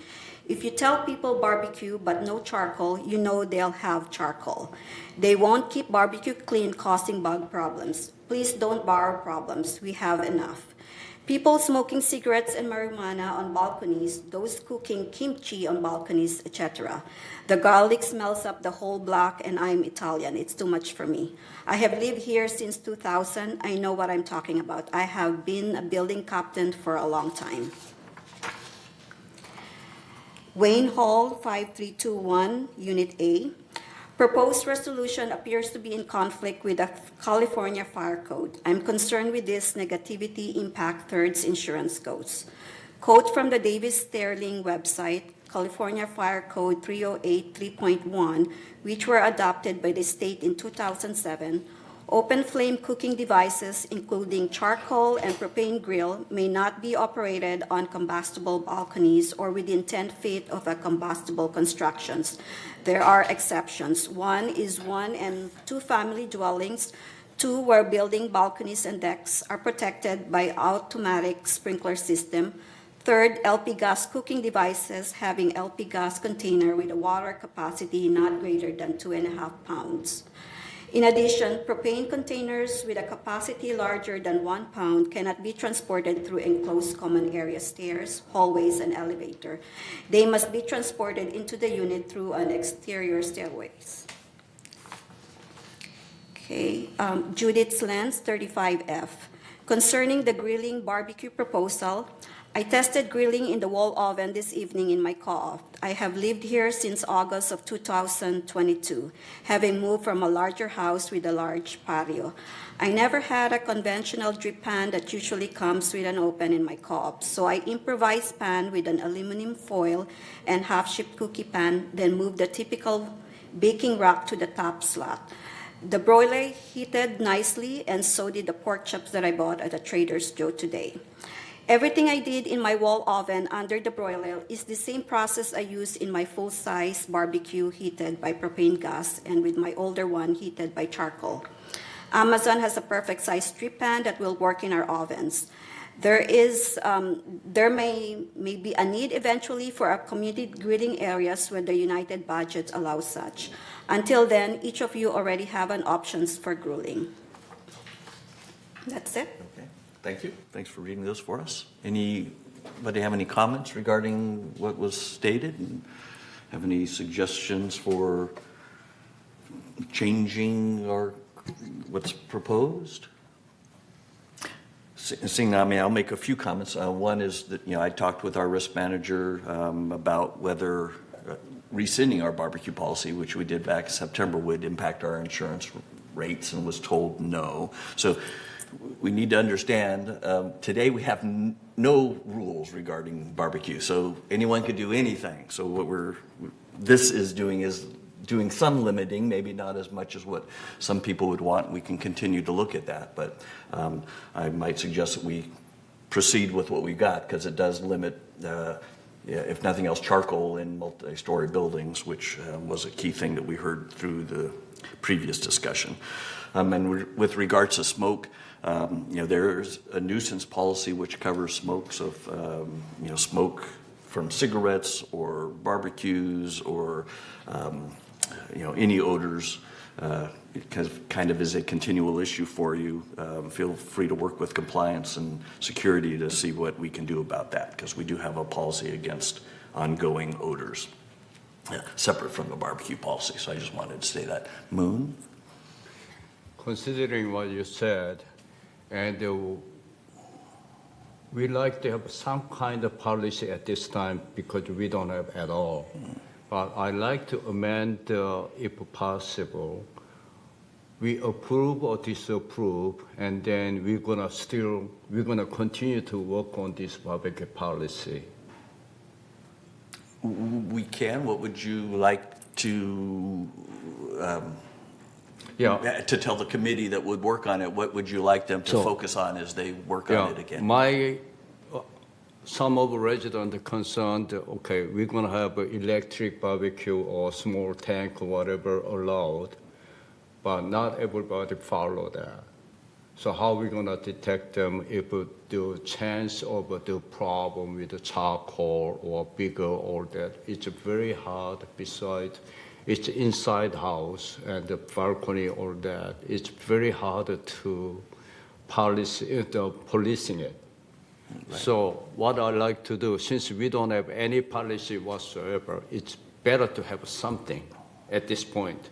Once we approve it, we like to continue to work on it and let the resident know we are continue to work on it, make it a little bit better or finalize a really nice one. Okay. That's my amendment. Okay. Thanks. Yes, Riz? There was one comment about that we are against the California law. I just want to make sure that that cleared out, that that's not correct.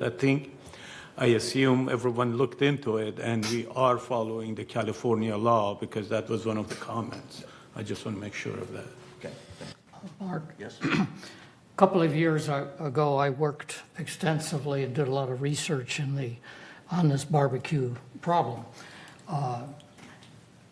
I understand, I have not checked it out, but I understand that there have supposedly been changes to the rules. The former regulation was that you could not have open flame on multiple story buildings, period. There were exceptions, and that were single and duplex units. We have triplex and quadruplex that is the same, basically one level. As far as I know, the threat has not changed. Maybe the law has changed, but not the threat. Frankly, I'm still against open flame barbecues in multi-story buildings. I think it's a dangerous thing. And when you move to a residence in close area like this, there's certain things you have to give up. People need to recognize that. The question of enforcement comes up. I think enforcement as an excuse is a very poor reason. Frankly, I do not like open flame, significant large open flames, like we're talking with a barbecue unit in a multi-story unit, period. Thanks, Ron. Yeah, I understand that, but are we breaking the law of the land? Because I'm not I just want to make sure that we understand that we are not breaking the law. The choice is different, and the concern and safety, that's a separate thing. But the law is the law. If we're following the law, that, you know, the rest of it is The side current, discussion. what is being proposed is in violation of what I read in the rules a couple of years ago. If there's been a change, I don't know. I have not researched it since. Jim? Yeah, the things that were on the books, Orange County Fire Authority never adopted. So even though that paperwork is there, it was never adopted by Orange County Fire Authority. So we did do our research prior to this, prior to rescinding the rules. So, and as Moon said, we'll continue to look at it. We'll continue to watch the laws as they change. As fires do continue to be a concern in California. So we'll see how that goes. Were you going to say something, Andy? Or? Yeah, it was just to Rez's point and also to Jim's point. I went up on the internet after, took a while. I did see those proposals, and that bothered me. But then I found out, and I'm putting Ira on the spot, that this stuff wasn't adopted, that the fire chief or whatever, the head of that agency was kind of aggressive and advocated some stuff that ultimately did not get accepted. Whether it will in the future or not, I don't know. But for one thing, we will follow the law. If the law changes, yes, I'm sure we'll follow the law. That's our policy. Great, thanks. Any other? Really? Okay. Okay, thanks. All right. Okay. It's now time for us to vote. Again, we'll be voting as whether to accept this new policy, considering we have nothing now. I'll, as chair of the Resident Policy Compliance Committee, I'll make sure that this is added to the future agenda items for that meeting to continue to work on this.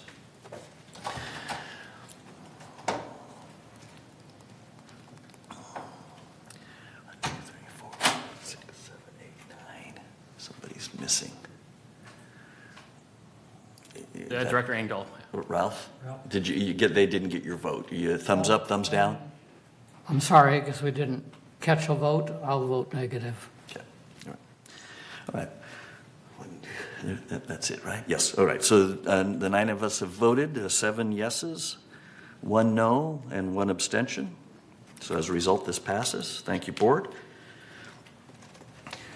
Moving on to agenda item 12, which is our new business. We'll start with agenda item 12A, which is for the board to entertain a motion to approve the elimination of our low-flow toilet statement of compliance. These updates were submitted by the ACSC, and today we will be voting as to whether or not to submit this suggested change forward for 28-day member review and comment. Does anyone from staff have anything they want to say about this? All right. I guess not.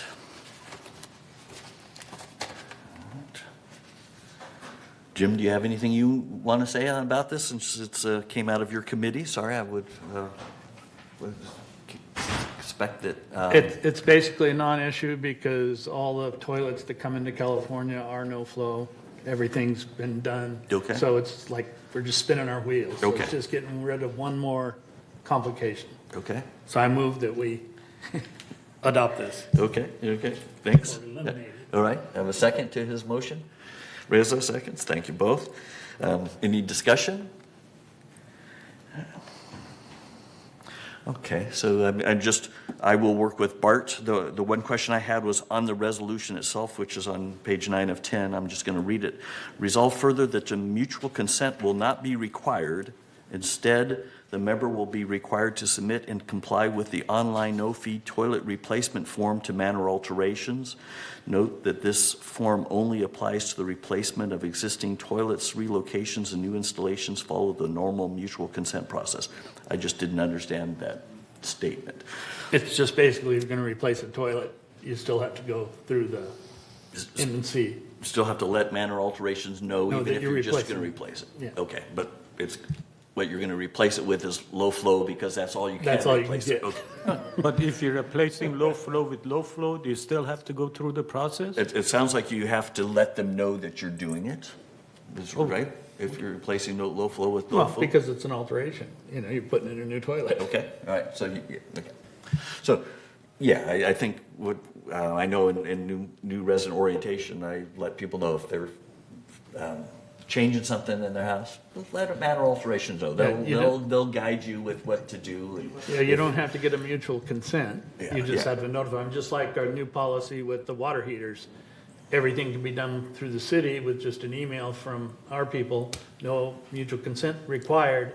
You just have to let us know you put it in and what its specifications are. Okay, so update our database. Did you have something you want to say, Ira? Nope, decided not to, okay. All right. All right, so we have a motion, any member comments? Nope, I guess Case had to stand up, I'm sorry. Thanks. Yeah, my question is, do we have to notify alteration department when we change toilet? Is that what it is?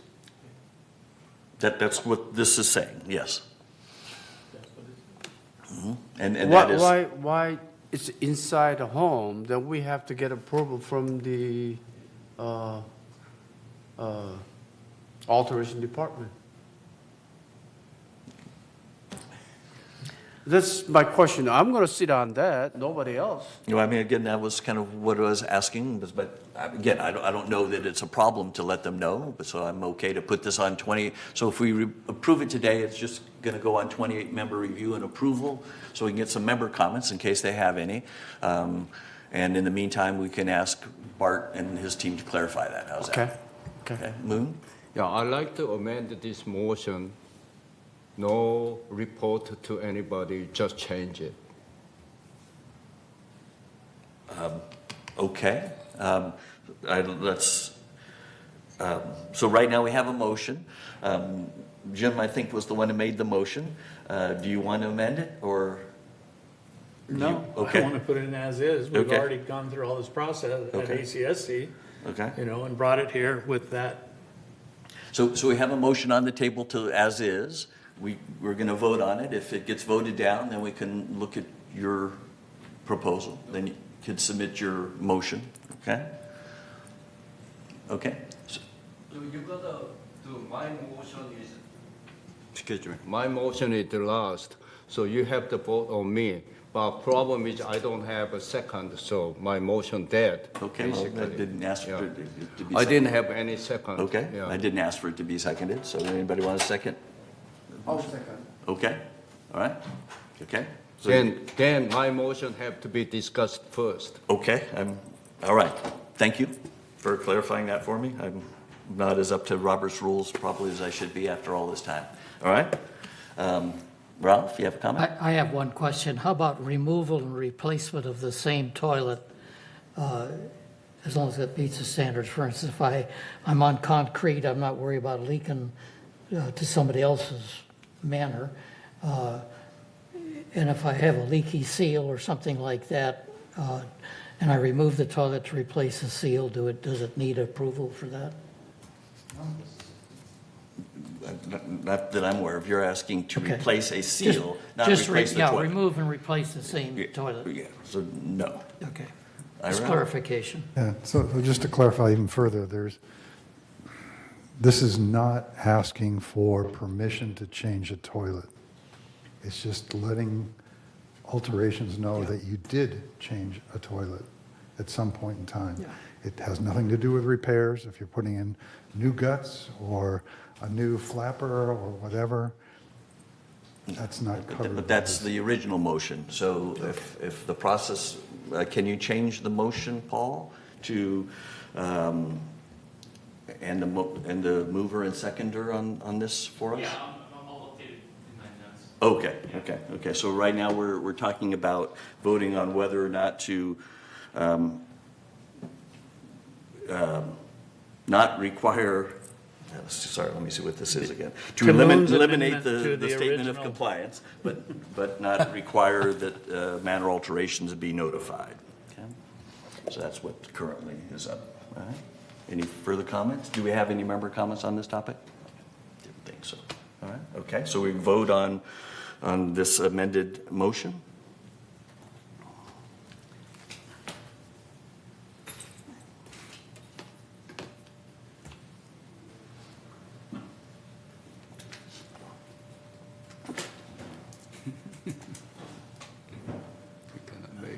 4-4, who's left?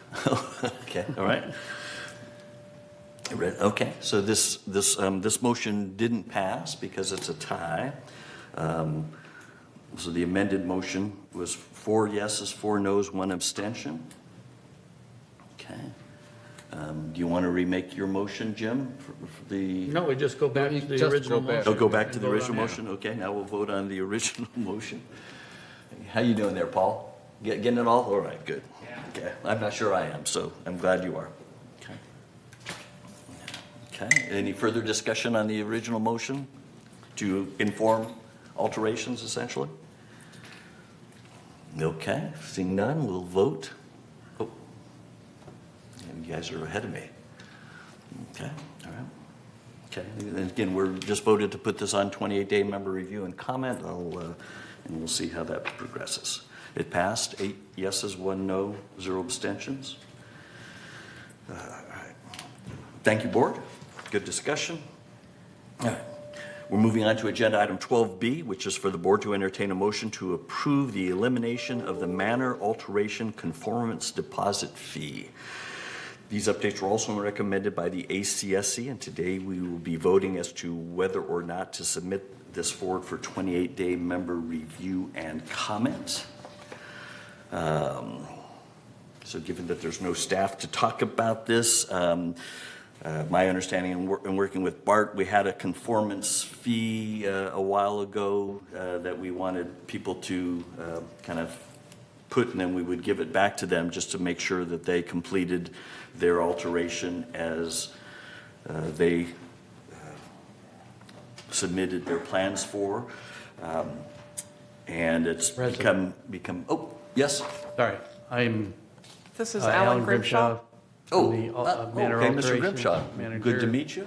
Bart couldn't attend this meeting, so he asked me to step in at the last Okay. minute. So I'll be happy to try and answer any questions that you have regarding this. Okay. Why are we asking the board to eliminate this fee? Fair question. My understanding is that we originally required this fee and it was approved in order to expedite the manor alterations process to help to motivate the resident members to be accountable as they went through their projects. What was intended originally to help actually turned into a burden. A couple of things happened to make it that way. One, COVID-19 happened. It stopped all construction for a period of time, so it left a large deposit fee unattended, unaccounted for. And then when we began to try and implement that fee, it took more staff time than anticipated. It also made it an accounting nightmare to try and process this as desired. The consensus then after review was that it's not doing its intended requirement.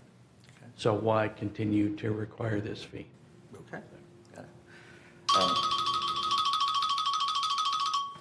I think that's Ralph. So are there, does the mutual have some deposit fees that we're holding right now?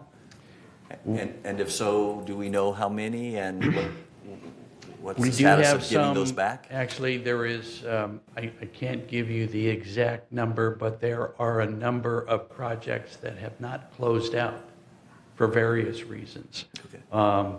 So any of those projects that haven't closed out still have that deposit fee on file.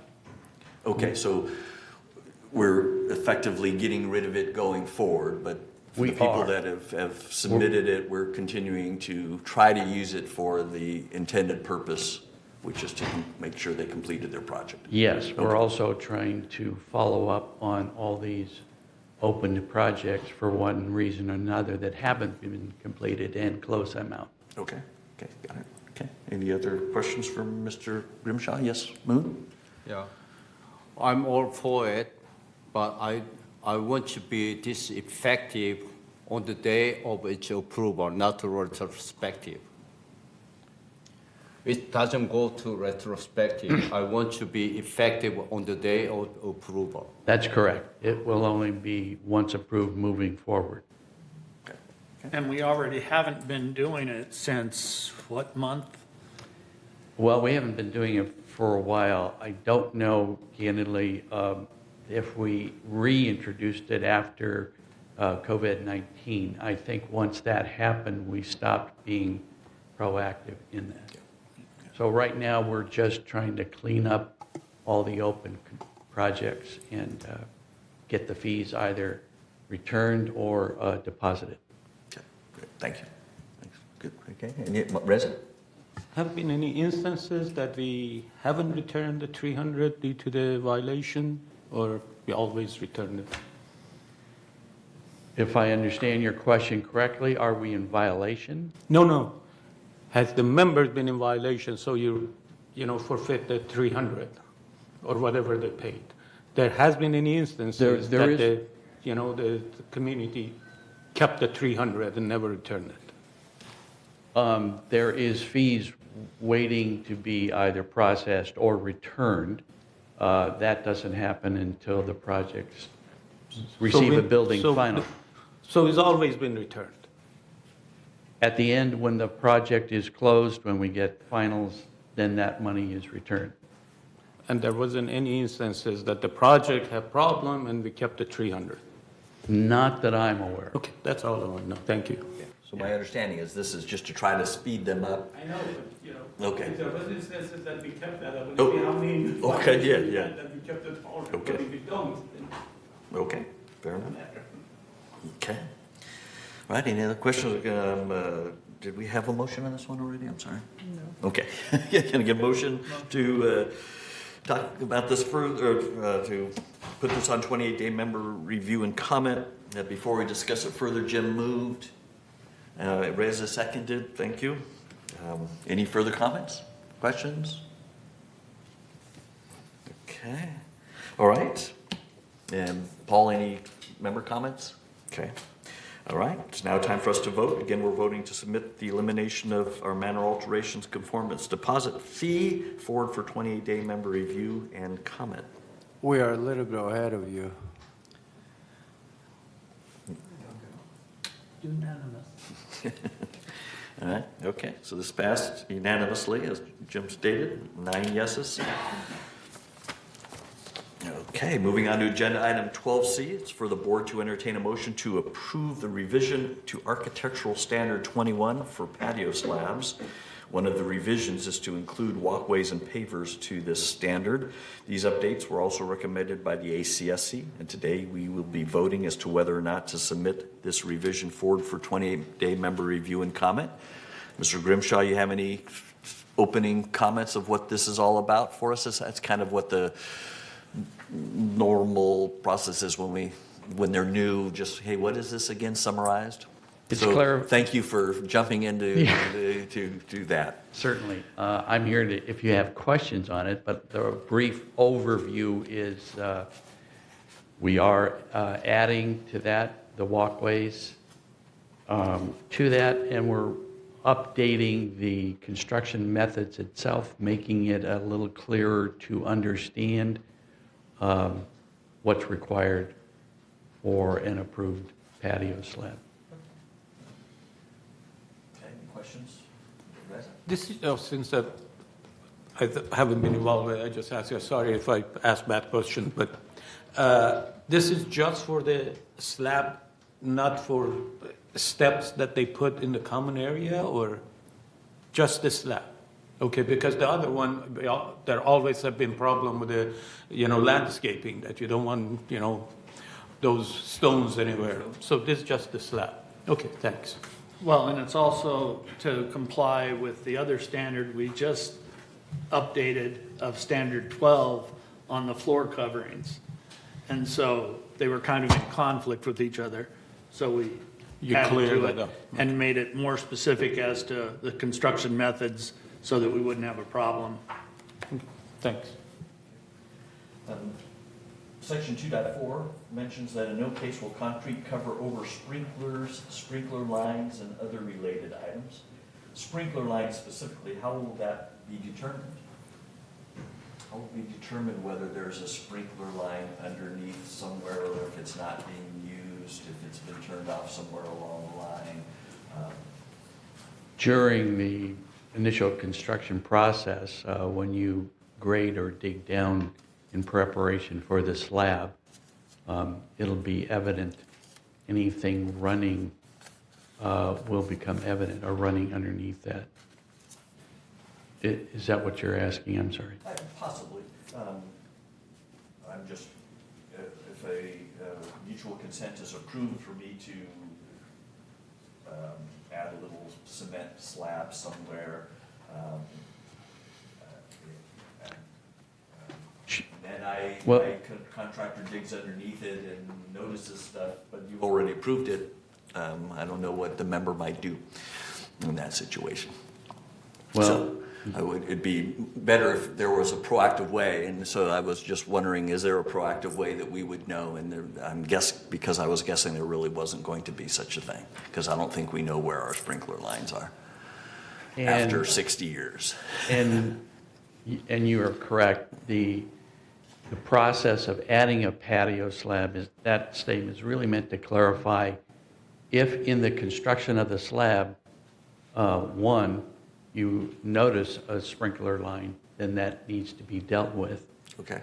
Two, if in the construction of a slab, you are not allowed to run any water lines, sprinkler lines through that new slab.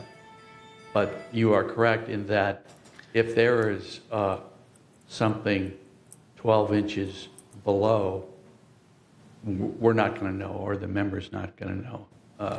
And there's no practical way to, short of them digging unnecessarily that deep. So no, this won't cover that. Okay. They still will be there after the slab is. Okay, all right. So I might suggest that when Bart gets back, if you can just kind of mention my comments to him and see if there's any way of making that a little clearer to what you just outlined. Absolutely. Yeah. That'd be great. Ira?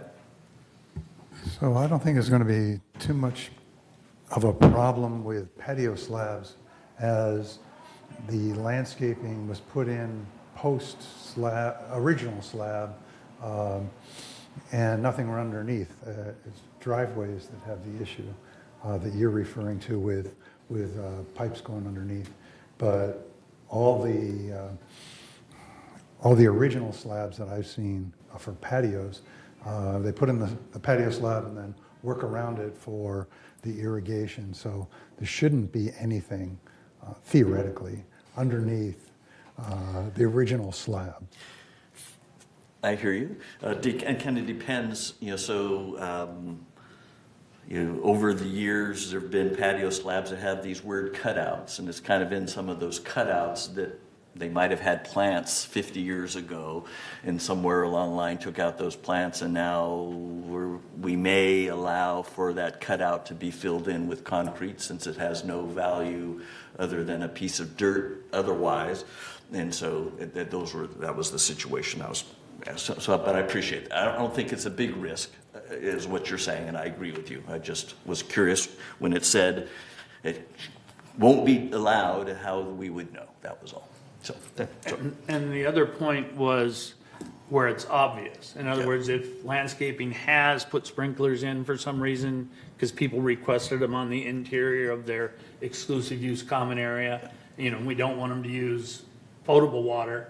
So that may have happened. So if something obvious like that, it would mean abandoning what exists and capping it off at the point of origin. Okay, sounds good. Thank you. We have a question. So can I get a motion to approve this and put it on 28-day member review and comment period? Jim moves. Ira seconds. Thank you both. Any further discussion? Okay. Any member comments, Paul? Okay, all right. It's now time to vote. Again, we're voting to submit the revision of Standard 21 for patio slabs forward for 28-day member review and comment. All right, and this one passed unanimously as well. Thank you, board.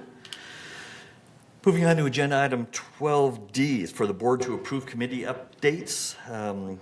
These are minor assignment updates and include removing some advisors from the third M&C committee as they are no longer able to volunteer, adding Reza as an alternate to the GRF Broadband Ad Hoc Committee, deleting the third board representatives on 2 GRF committees that the GRF board has eliminated, and reinstate Ms. Moore as the third representative for the GRF Select Audit Committee. Can I get a motion to approve the committee assignments? Well, let's get a motion I have and a then question. we'll talk. So SK, you moving? Yes. SK moves. Reza seconds. Moon, you have a question? Yeah.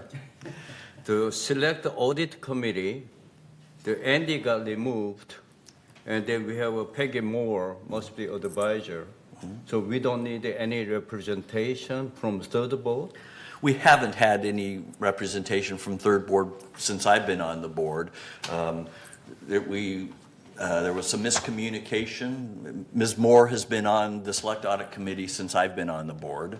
There had been some miscommunication that we understood that she wanted to be taken off of that committee, and as a result, we added Andy in.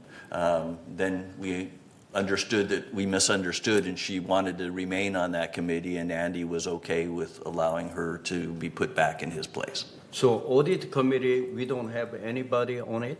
That's right. The board does not. We shouldn't, or we should, or? We Which haven't. audit? So I'll leave that with you. I don't have any I know of no known issues of not having a third board member on that committee while I've been on the board, so I'll leave it at that. No, I understand what it has been, but this is GRF audit committee. The Select Audit Committee, that's right. So looks at the- whatever selected, I don't know what it means, but the audit committee, and we pumping a lot of money on the GRF, we are not auditing them at all?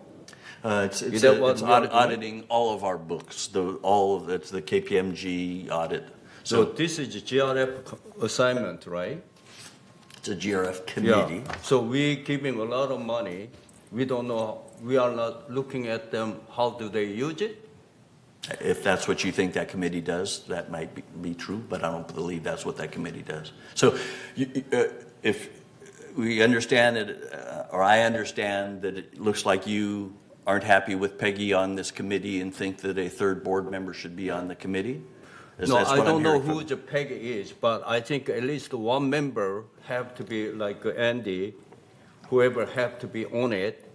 So we give them a lot of money, and we want to know how do they use it. I hear you, okay. All right. If anybody else feeling that way, Andy? Yun, the Select Audit Committee has a very restrictive role, and that's not what the purpose of the audit is. So we have all these other committees, including the GRF Finance Committee, where we get a lot of detail about their operations on an ongoing basis.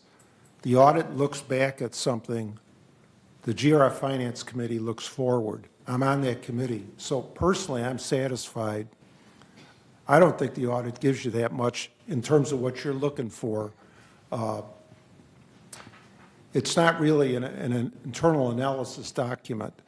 Rather, the monthly GRF finance reports give you that kind of detail to ask questions about what they're doing, and there are people on hand to answer the questions immediately. The audit, again, is looking back a whole year. Stuff has happened. People have moved on. Things changed. It's different. It's different. The audit has a very different purpose than internal finance reports. I think we're covered personally. And I would not push to have a third person on the Select Audit Committee other than Ms. Moore, who I'm told has a track record with this. She knows the people, she knows the players, she knows the process, and that's most of the ball game. I don't see any value added by having someone else from the third board. Great, thanks for clarifying that. Andy? Okay. Yeah. Thank you, but Okay, I'm in same as the CRF Finance Committee. As you said, we are looking forward on that. But we giving them money, how they going to spend and the planning. But we want to know how do they spend it. So we don't have any member on that audit committee. It just doesn't make sense to me. Okay, all right, then you can vote no when the time comes. Okay, SK? Yes, my question is, the Peggy Moore, does she report you or inform you about the auditing result, or? No. She doesn't do anything to us at all? Not that I'm aware of. So, even if she audited with the people, select committee, past expenses or finances, are we interested in finding out what they find or something in that nature? Or I don't know. I mean, that could be a different discussion if you're suggesting that at the end of the audit, we have Ms. Moore come and give us a presentation. I'm sure we can do that, but that's different than. Oh, I think that would be nice. Okay. Yeah, I think that will be nice. Okay. Thank you. Okay. I just wanted to mention that I have a note saying that since this committee has been formed, board members have not sat on the committee. It's a representative selected by the boards that sit on the committee. The audits ultimately are approved by each of the boards, so there is board input. This Okay. is just a very preliminary She's got stage. some kind of skills, I'm assuming. Yes. That, And Jose's on his way down. He may be able to answer more specifically. Okay. Okay. Right. So it appears I do not know the function of this audit selective committee, but I see that audit on not just this committee, but our resident give 1/3 of money to GRF, and then GRF spend it, and our resident doesn't know how they spend it. I think this is disservice to our resident. All right, thank you. Any further discussion? Oh, Like I said, having been on the other side, the purpose of the audit is not to say good or bad how you spend it. It's a scorekeeping exercise in a conformance with generally accepted accounting principles. Very restrictive. It's not it just tells you going concern.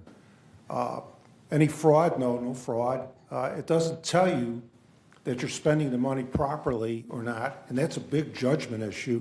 So I think you're expecting too much from the audit. Again, the GRF Finance Committee is the place to go and ask these questions, and they're very forthcoming, and staff here gives us all kind of information. It's two different things. That's all I want to say. okay, thanks. Okay, all right. I'm assuming no member comments on this topic. All right. It's now time to vote on whether or not to approve these updated committee assignments.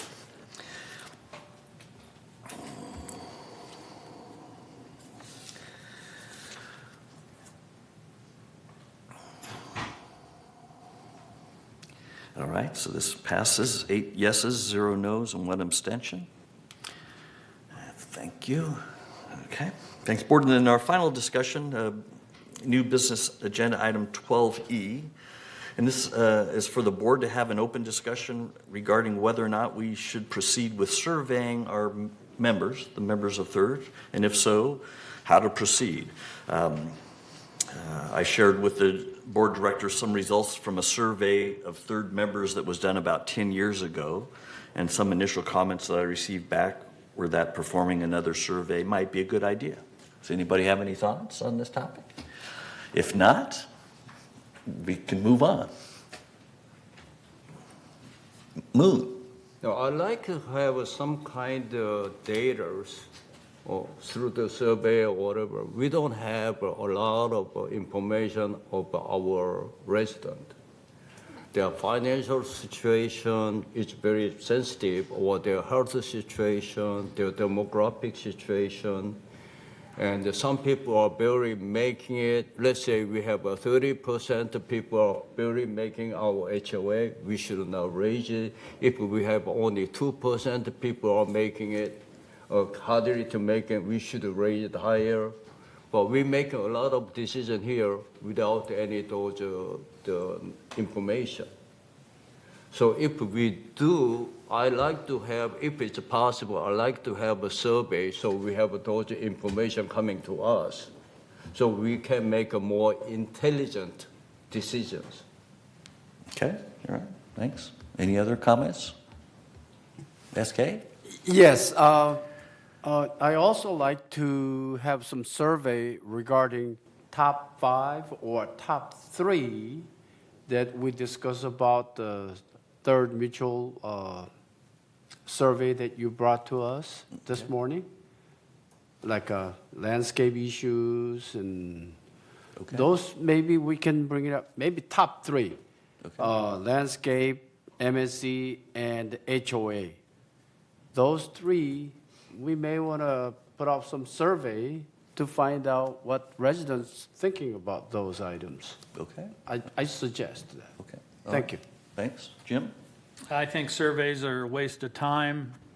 Mark's email goes out to over 4,000 people. We get 99 people responding. It's the same 99 people that always respond, and it's not a real accurate description of what the whole community as a whole thinks.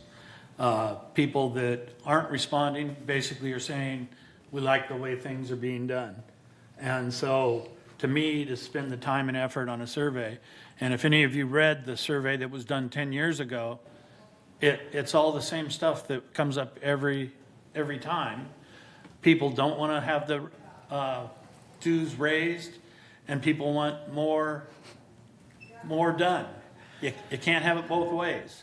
Either you have less services, or to lower the monthly, or you raise the monthly to have more services. Yeah, and that's what always comes out in these surveys. A small microcosm says one thing, a small microcosm says the other. But all in all, if you're only going to get a response from, let's see, what's 100 of 4,000 is such a small percentage, you're never going to get an accurate accounting of what people really think. And I think the whole process is that most people don't care. As long as it goes along the way it's going, there's just a few outspoken ones that make comment. And that's all you're going to get with the survey. Okay, Ralph? Mark, was that survey that you shared with us several months ago, was that the 10-year-old survey? Yes. I read the same problems that people complain about today. So Jim's right, there's no change. Moon? Yeah, the survey was done, one of our Korean director here, and they're analyzed by Korean, the university people. Okay, not that I'm Korean, but whatever it is. And then when Jim said that this is useless, that admit our fault. We have to make that useful survey. If we didn't make a useful survey, that's our fault. Okay, as Jim said, most of people didn't respond. They are hanky-dory, they are happy. You don't know. Okay, so last, we raised our HOA, for instance, let's say, $40. And then next year, another sum. There will be, last year I said, there will be population of our resident maybe priced out. Okay, there will be population of, as you said, we can have $1,000, $10,000, I don't care. But we have to worry about, let's say, as I said earlier, let's say 30% or 50% are maybe priced out, they are barely making it. Some of them send me email, they're gonna move out, they're gonna lease it. Is that good? We have to make a more intelligent survey, intelligent decision.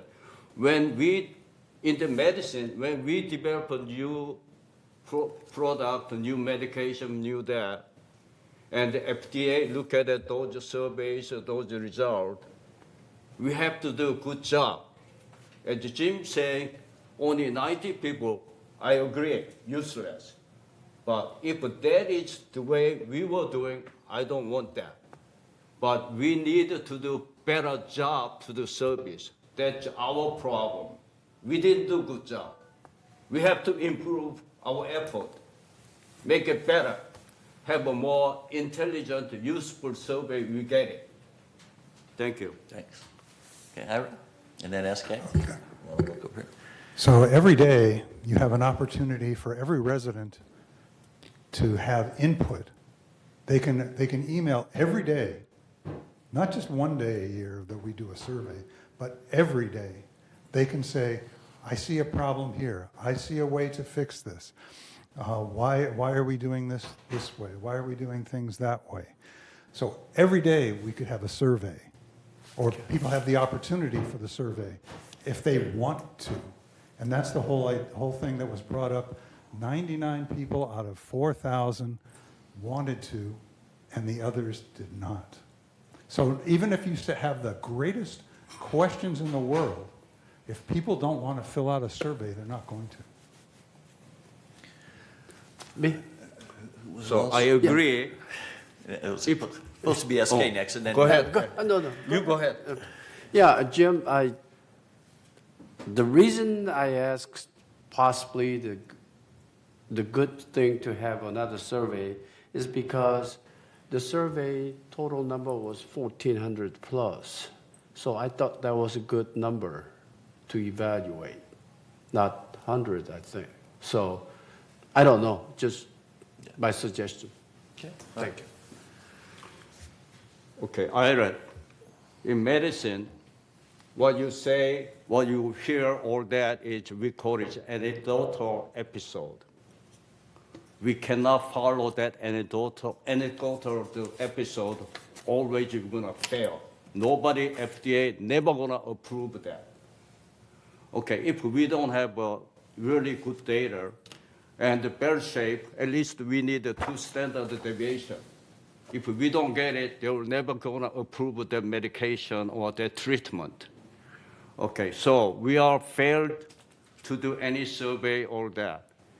When you look at election, okay, I got 1,700. So if we do surveys, something like election, I did my own election campaign. If at the Third Mutual, we do that much effort, which will be much better response we're gonna get, we should get it.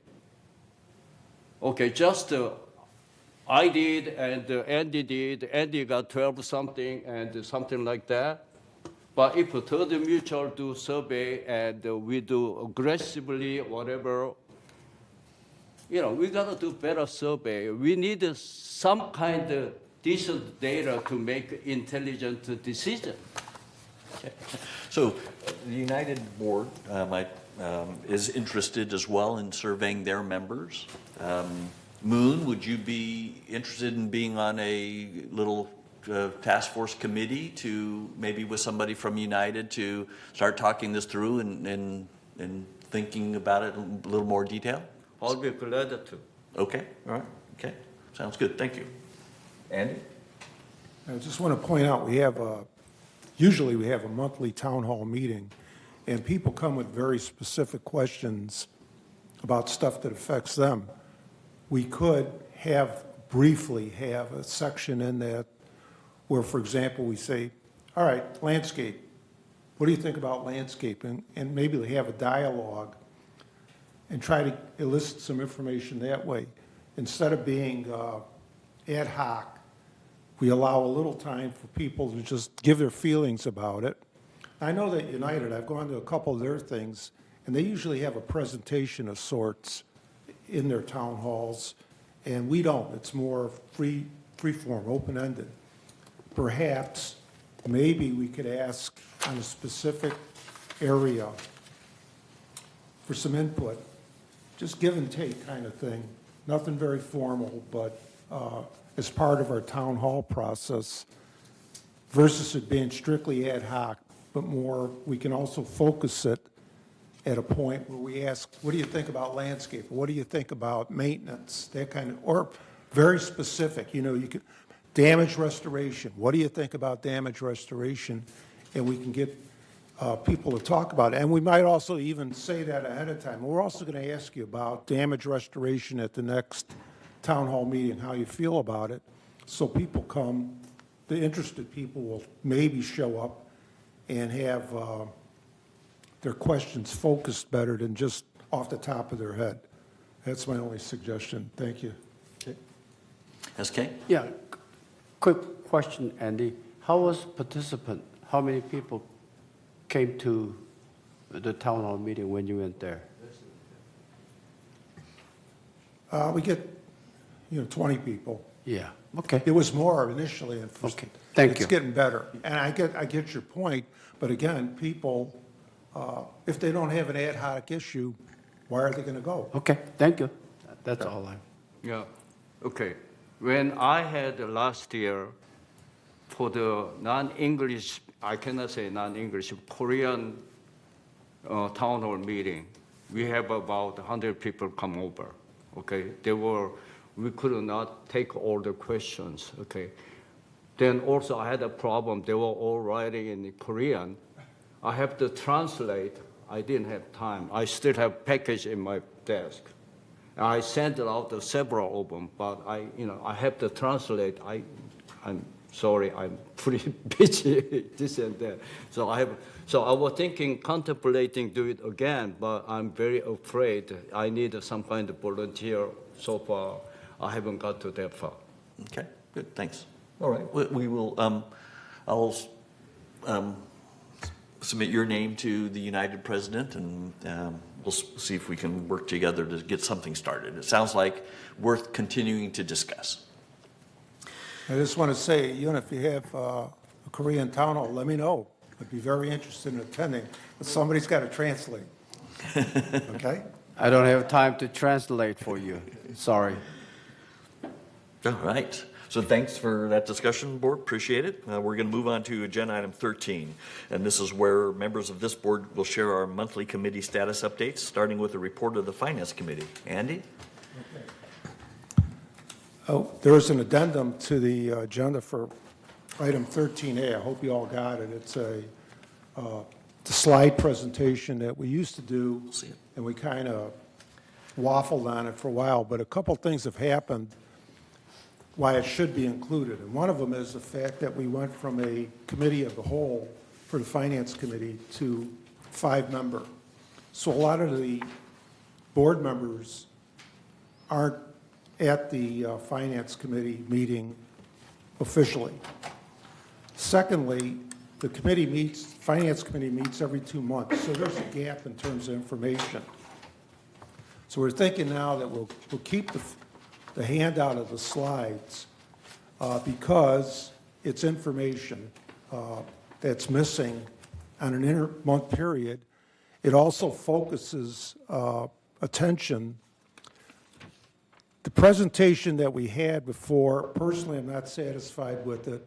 I think there's too much scorekeeping. I'd like to see it more focused, and we're working on it. The November report that you all have gotten is a transition to that final product where we put in some information that clarifies the actual numbers. In other words, if you just show a number without any reference, it's what I call a naked number. You don't have a point of reference. It's just what it is. So we're moving towards more of variance analysis. And in December, I'll be working with Steve Hormuth and Jose Campos to change the format a bit towards this end, to focus the information. Additionally, when you're working with slides, you have to be careful. If you put too much on a slide, they're hard to read, especially, now if you got a piece of paper in front of you, that's one thing, but if you have to look up at a slide or you're on a CRT screen somewhere, a Zoom, it's tough when you got a lot of numbers. It's an art to get that boiled down to giving enough information without overwhelming or confusing people. So we have a transitional product in November. We're working on December, and we'll get that fixed going into 2024. So I hope you all have the board, they all have the slides, and we could actually have Jose cover them if you'd like. And then if you have any questions about it, please do ask.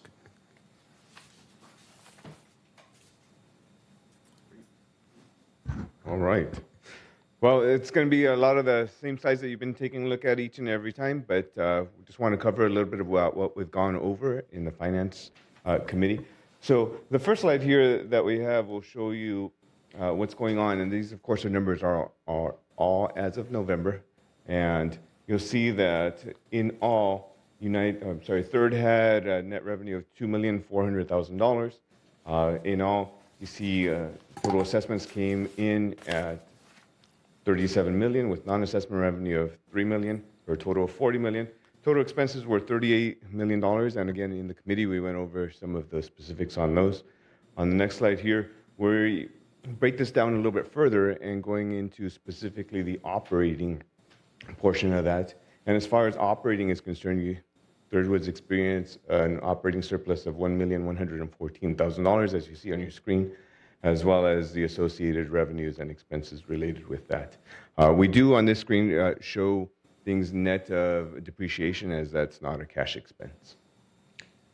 Moving on and giving you some of the basis for what we're looking at as far as comparisons are concerned, you can see your actuals versus your budget there, and happy to report that Third came in favorable to budget by $1.5 million or so, just shy of $1.5 million through November. Again, all the figures, I won't read you the figures, they're written there on your screen and available to you through the presentation. But some of the items that we really wanted to talk about were some of these. I really like this particular chart, just kind of giving you a little bit of scale. Obviously, we talk about a lot of the different variances here, but this will let you know that by and large, the employee compensation portion is going to be your biggest favorable variance at $1,325,000. This again is due to open positions. You see a couple of some of the others as well. Investment income coming in at $659,000, better than budget. This has to do with when we originally put the budget together, interest rates were really low. Fortunately, your investments have been paying off quite a bit better than that, so you did see a favorable gain there. Insurance was a lot, but not quite as much as we had anticipated, so you did see a favorable variance of $300,000, as well as some utilities, primarily due to a lot of the rain we experienced in 2023. On the flip side of that, you saw some outside services come in unfavorable. Again, in addition to providing you the actual slides, we've also provided you some verbiage on there so you can read a little bit more specifics on those. Just wanted to give you a general look at that. And moving on,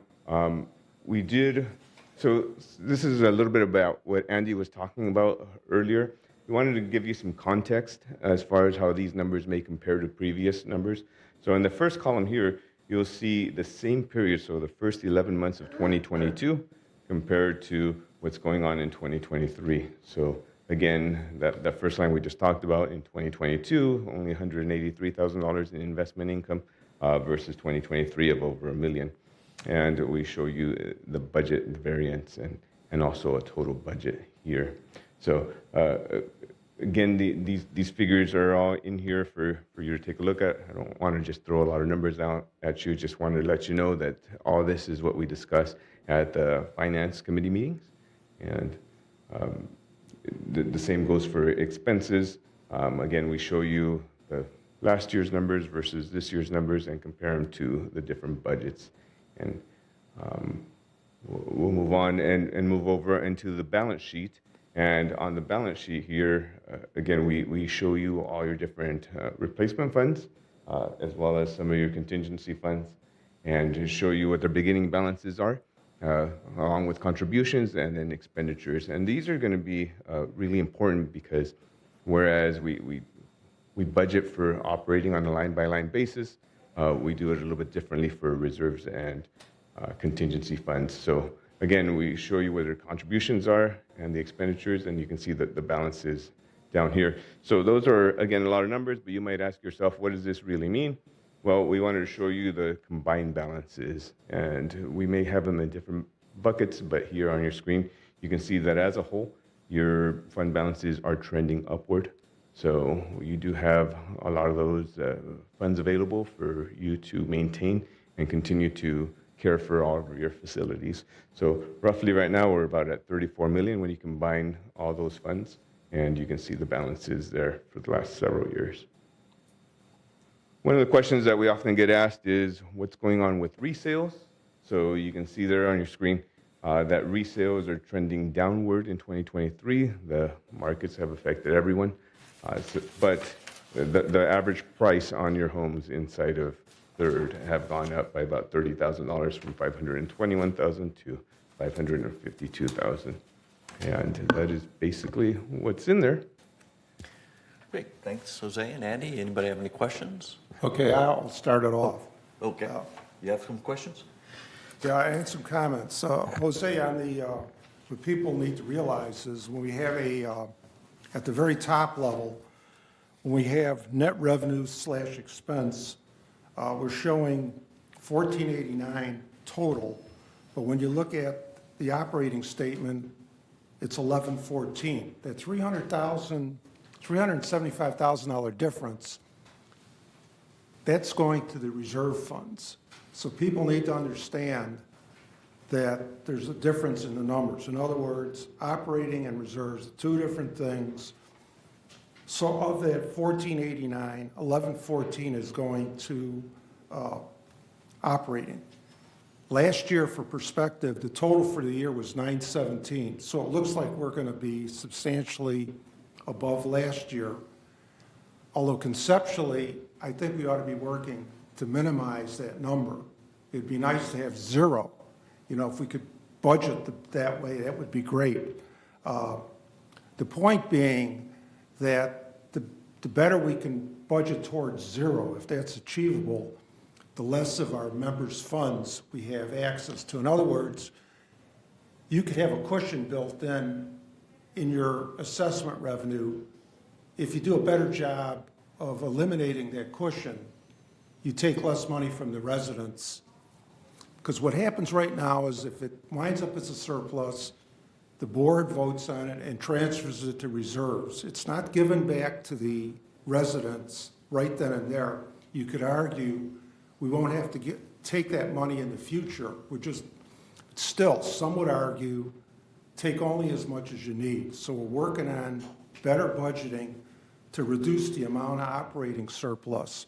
On the other hand, when we do good things, for example, the Prior to Paint program, that's a great program. When it comes to fruition, we're going to be saving a lot of money. And to the extent that staff working with the board comes up with savings that we hadn't planned on, that's great. And that's a true surplus. That means we're doing a better job. We do a good job as it is, but when we do a really terrific job, we generate savings, which flows back to the residents. So I just wanted to point that out. Now, in terms of the damage restoration, Jose, there's two sides to this. There's the revenue impact, and Jay mentioned it this morning. I didn't catch it. How much is in the November numbers for damage restoration recoveries? Through November, we hadn't recorded as much as we're actually taking in, and so I don't have the specific answer, but it was relatively low. Okay. It was about $150,000 or so. But there were more hearings that were had. So Yeah. by the end of the year, we accrued, or we will reflect a lot of those revenues coming in to Third. I want to say that number was a lot higher, like triple or quadruple. Yeah, I saw a number of 882. And so we'll, again, I forgot this. Do we book that when it's assessed, or do we book it when it's collected? We book it when it's assessed. So as soon as you have your determination hearing and have found that the charge rightfully belongs to the resident, at that moment is when it will be recognized as revenue on Third's books. So the 882 is, we're not going to get 882. It's going to be something less than that. And that difference will flow into 2024. Correct. Okay. On the flip side, the people that are working on damage restoration cost something. So, and they're are they in temp, or are they in outside services? For 2023, the board has approved a supplemental appropriation that, yes, It's to answer in your question, outside it was in services. outside services, and it was something that was a supplemental appropriation that was provided by the board for 2024. Those figures were already included in your regular wages. So the point is, it's in two different places, and don't focus just on the revenue side. There's also a cost side. You got to spend money to get money. So in the future, we will have that to show the net amount that we're generating from this. We're still going to get a lot of money from this, but we need to show the net of the two items, and that's coming down the road. So it's partly in the numbers today. In terms of the employee compensation variance, and focusing on variances, it's exactly what we would expect. If we can't hire people, we generate a positive contribution. However, the work still needs to be done. So we go to outside contractors, and they come in. And so you would expect, if we don't hire them, we have to pay more for temporary help. And in fact, the outside services, it's a little larger than I expected, but the unfavorable variance in outside services partially reflects the fact that we didn't have in-house labor available to do this stuff, but we did this stuff. So you always need to look at those two things together. I'm not sure that outside service in total, I'm missing professional fees and that sort of thing. But generally speaking, would you agree, Jose, that if we can't do it internally, we have to go outside, and so that's going to show up as a more money spent on outside services? Yes, we see that especially in landscapes where you see a lot of savings for gardeners that we can't get, and then we turn around and then we hire them from the outside. So the bottom line, 2/3 is the same, but they're just in two different categories. Okay, final question I have is on insurance. We're running a favorable variance of $306,000. Is that a bankable variance, or is that maybe due to timing? I know we have some, was it October 31st or some policies coming up for? So what ended up happening is when we put this budget together way back in 2022 for 2023 budget, we were looking at some pretty serious increases, so we went ahead and budgeted for them. We did budget an increase for the October renewal. However, the increase didn't come in as steep as we thought. So to answer your question, yes, it is a bankable variance. You will end the year with a favorable variance in insurance. I just thought of one final thing, and that has to do with investment income. In our planning for 2023, I think we assumed a rate of 1.5%. That's correct. And it's running, it's like 5% now, the latest stuff. That's good. The current investments are getting more running than 5%. It's 350 basis points difference. On $30 million, that's a big number. And I guess in our 2024 planning, are we going to assume 1.5% again? No, we assumed that, I want to say 4. We're going to go to 4? Yeah. It's to be determined. I mean, they'll propose something, but the board will talk about it and decide. Okay, and so my point is that this big variance from a budget standpoint, investment income, next year is going to go away. So the past is no predictor of the future. That's what I'm saying. And we should see a lot less favorable variance from investment income next year relative to the budget. It doesn't mean we won't get that money. It just means it won't show up as a variance, that we're planning for it. And again, that's my earlier point. You'll have less of a favorable surprise. In other words, it's one less cushion in the plan. But the idea being it's a tighter plan, which means we don't need as much money from the residents. You get that? You understand that? Okay. All right, that's all I have. Thank you. Anybody else? I think SK had a question, maybe Moon? Yeah, my question, Jose, is just looking at the data, it could be close to $1.5 million surplus. That's the favorable Yeah, variance we're yeah, running favorable through November. variance. That means over budget. No. One way or the other. Because we spend outside contractors to compensate that we can't do inside. That is $1 million so far. Yes, Still though, we got $1.5 million surplus, correct. right? Yes. So So one the way or the intention other of we the spend. budget, when we put the budget together, the plan was to come in right at budget. There wasn't any cushion built in or any thing like that. However, due to the circumstances that we Okay. talk about, we Yeah, are but- running favorable. Have we done budgeting any deficit in year? Any year that we did any deficit? Your question is, have we ever budgeted for a deficit? Yeah, before. Yes, we We provide, did? We provide something that we call a surplus recovery. One of the things that Andy talked about is, hey, if we end up with an operating surplus at the end of the year, typically we just return it to you in the form of transferring it over to one of your funds, whether it be one of your restricted or your reserve funds. However, Yeah. the other item that we can do is exactly what you're talking about, is we return it in the future year in the form of an operating surplus. We purposely plan to run a deficit that would be offset by a previous year surplus. Right. And that's something that GRF does. It's something that Third may do too. I understand. So my thinking is, it is approximately $20 per manor per month, $1.5 million.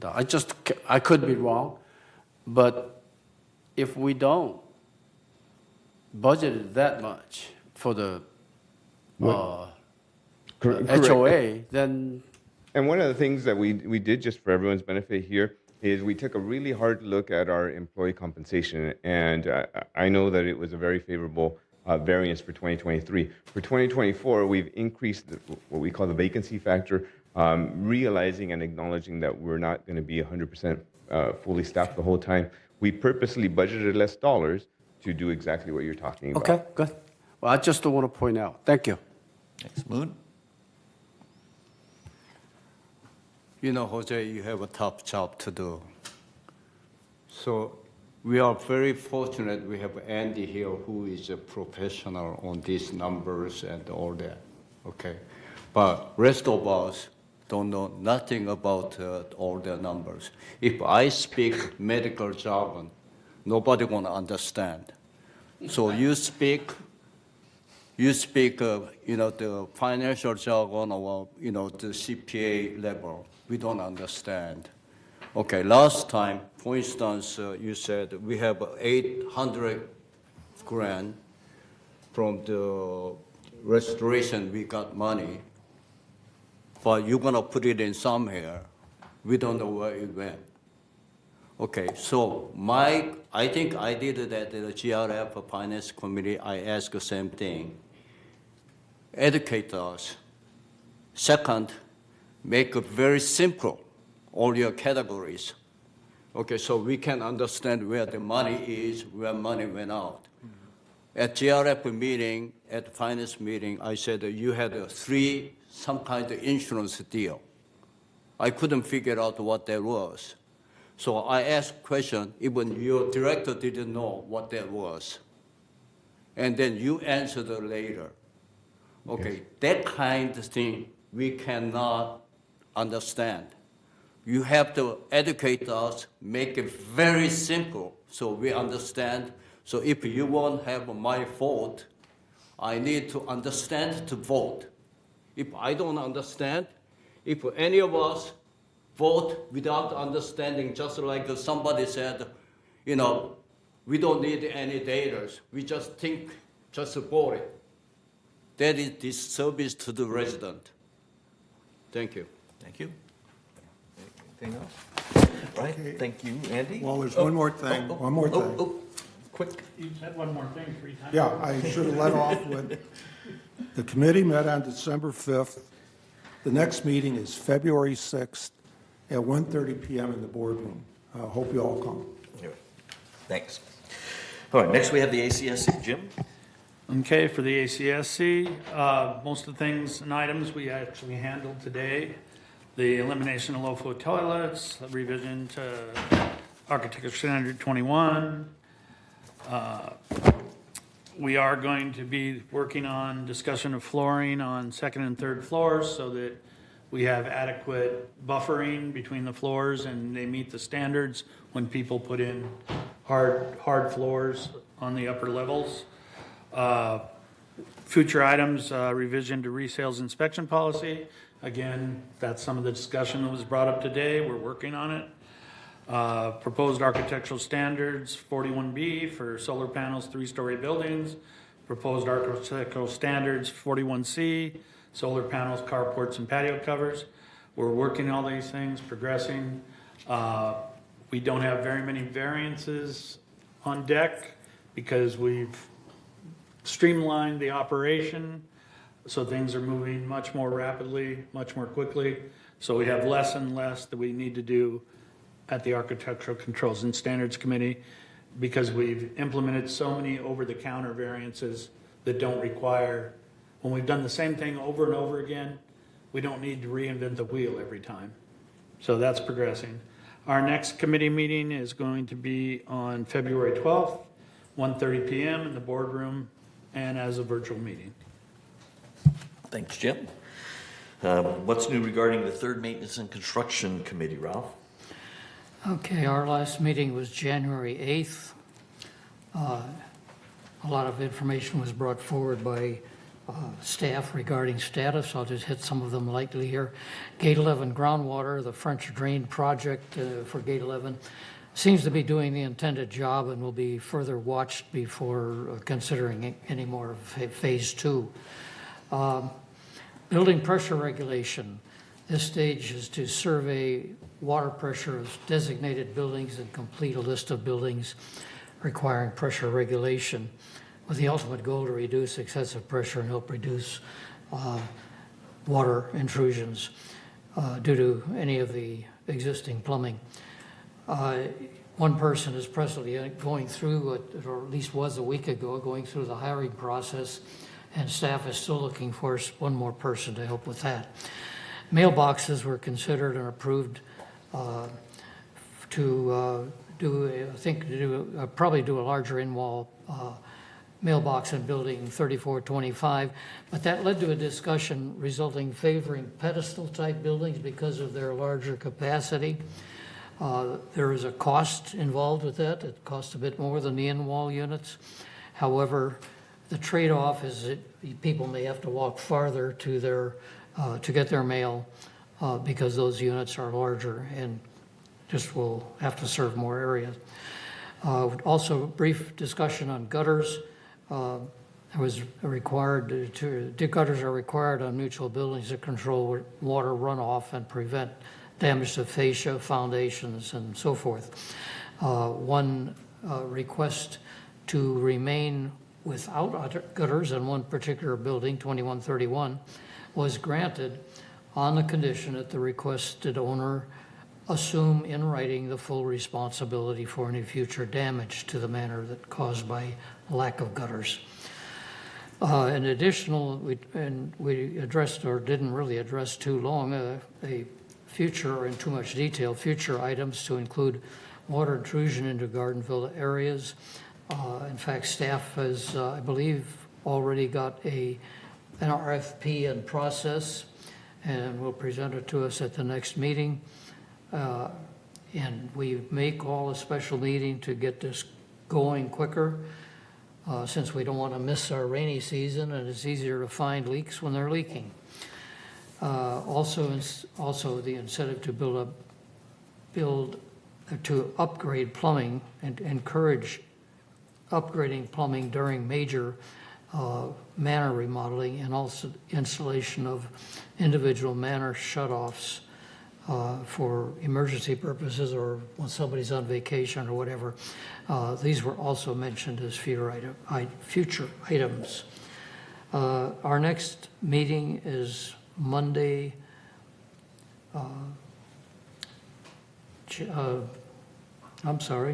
Monday, and I think it's February.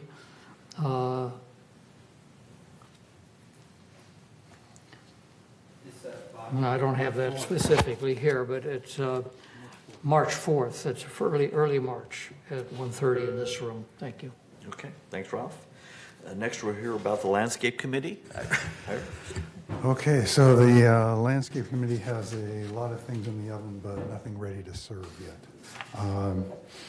We're looking into more cycles, more outsourcing, staff education, pilot program that got started, hopefully shortly, for large area turf reduction in response to the state's AB 1572, which covers about 33 acres of our property, and continuing ticket time reduction, trying to figure out ways to make sure that those tickets get done in a very timely manner.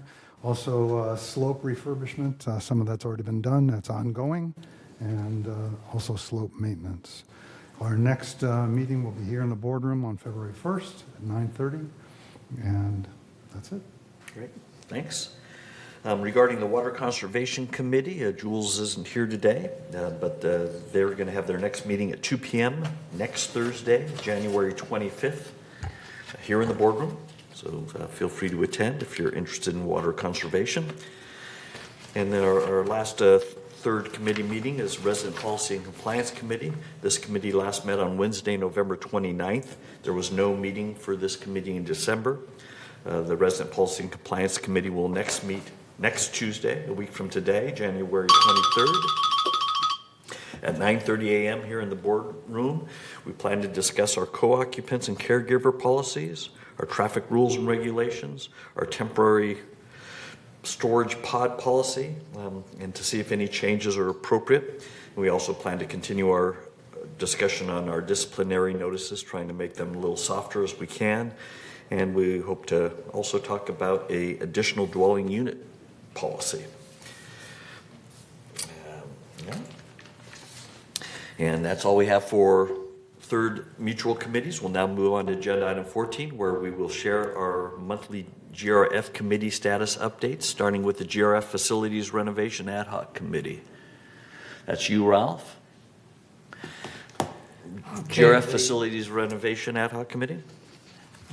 GRF, I'm sorry, The facilities renovation, like clubhouse, I think it's clubhouse renovation is. Clubhouse One, okay, Clubhouse One is basically was going. The last meeting was January 3rd, 2024. The beautification program, we'll call it, I think that's what we finally ended up calling it, will start in May.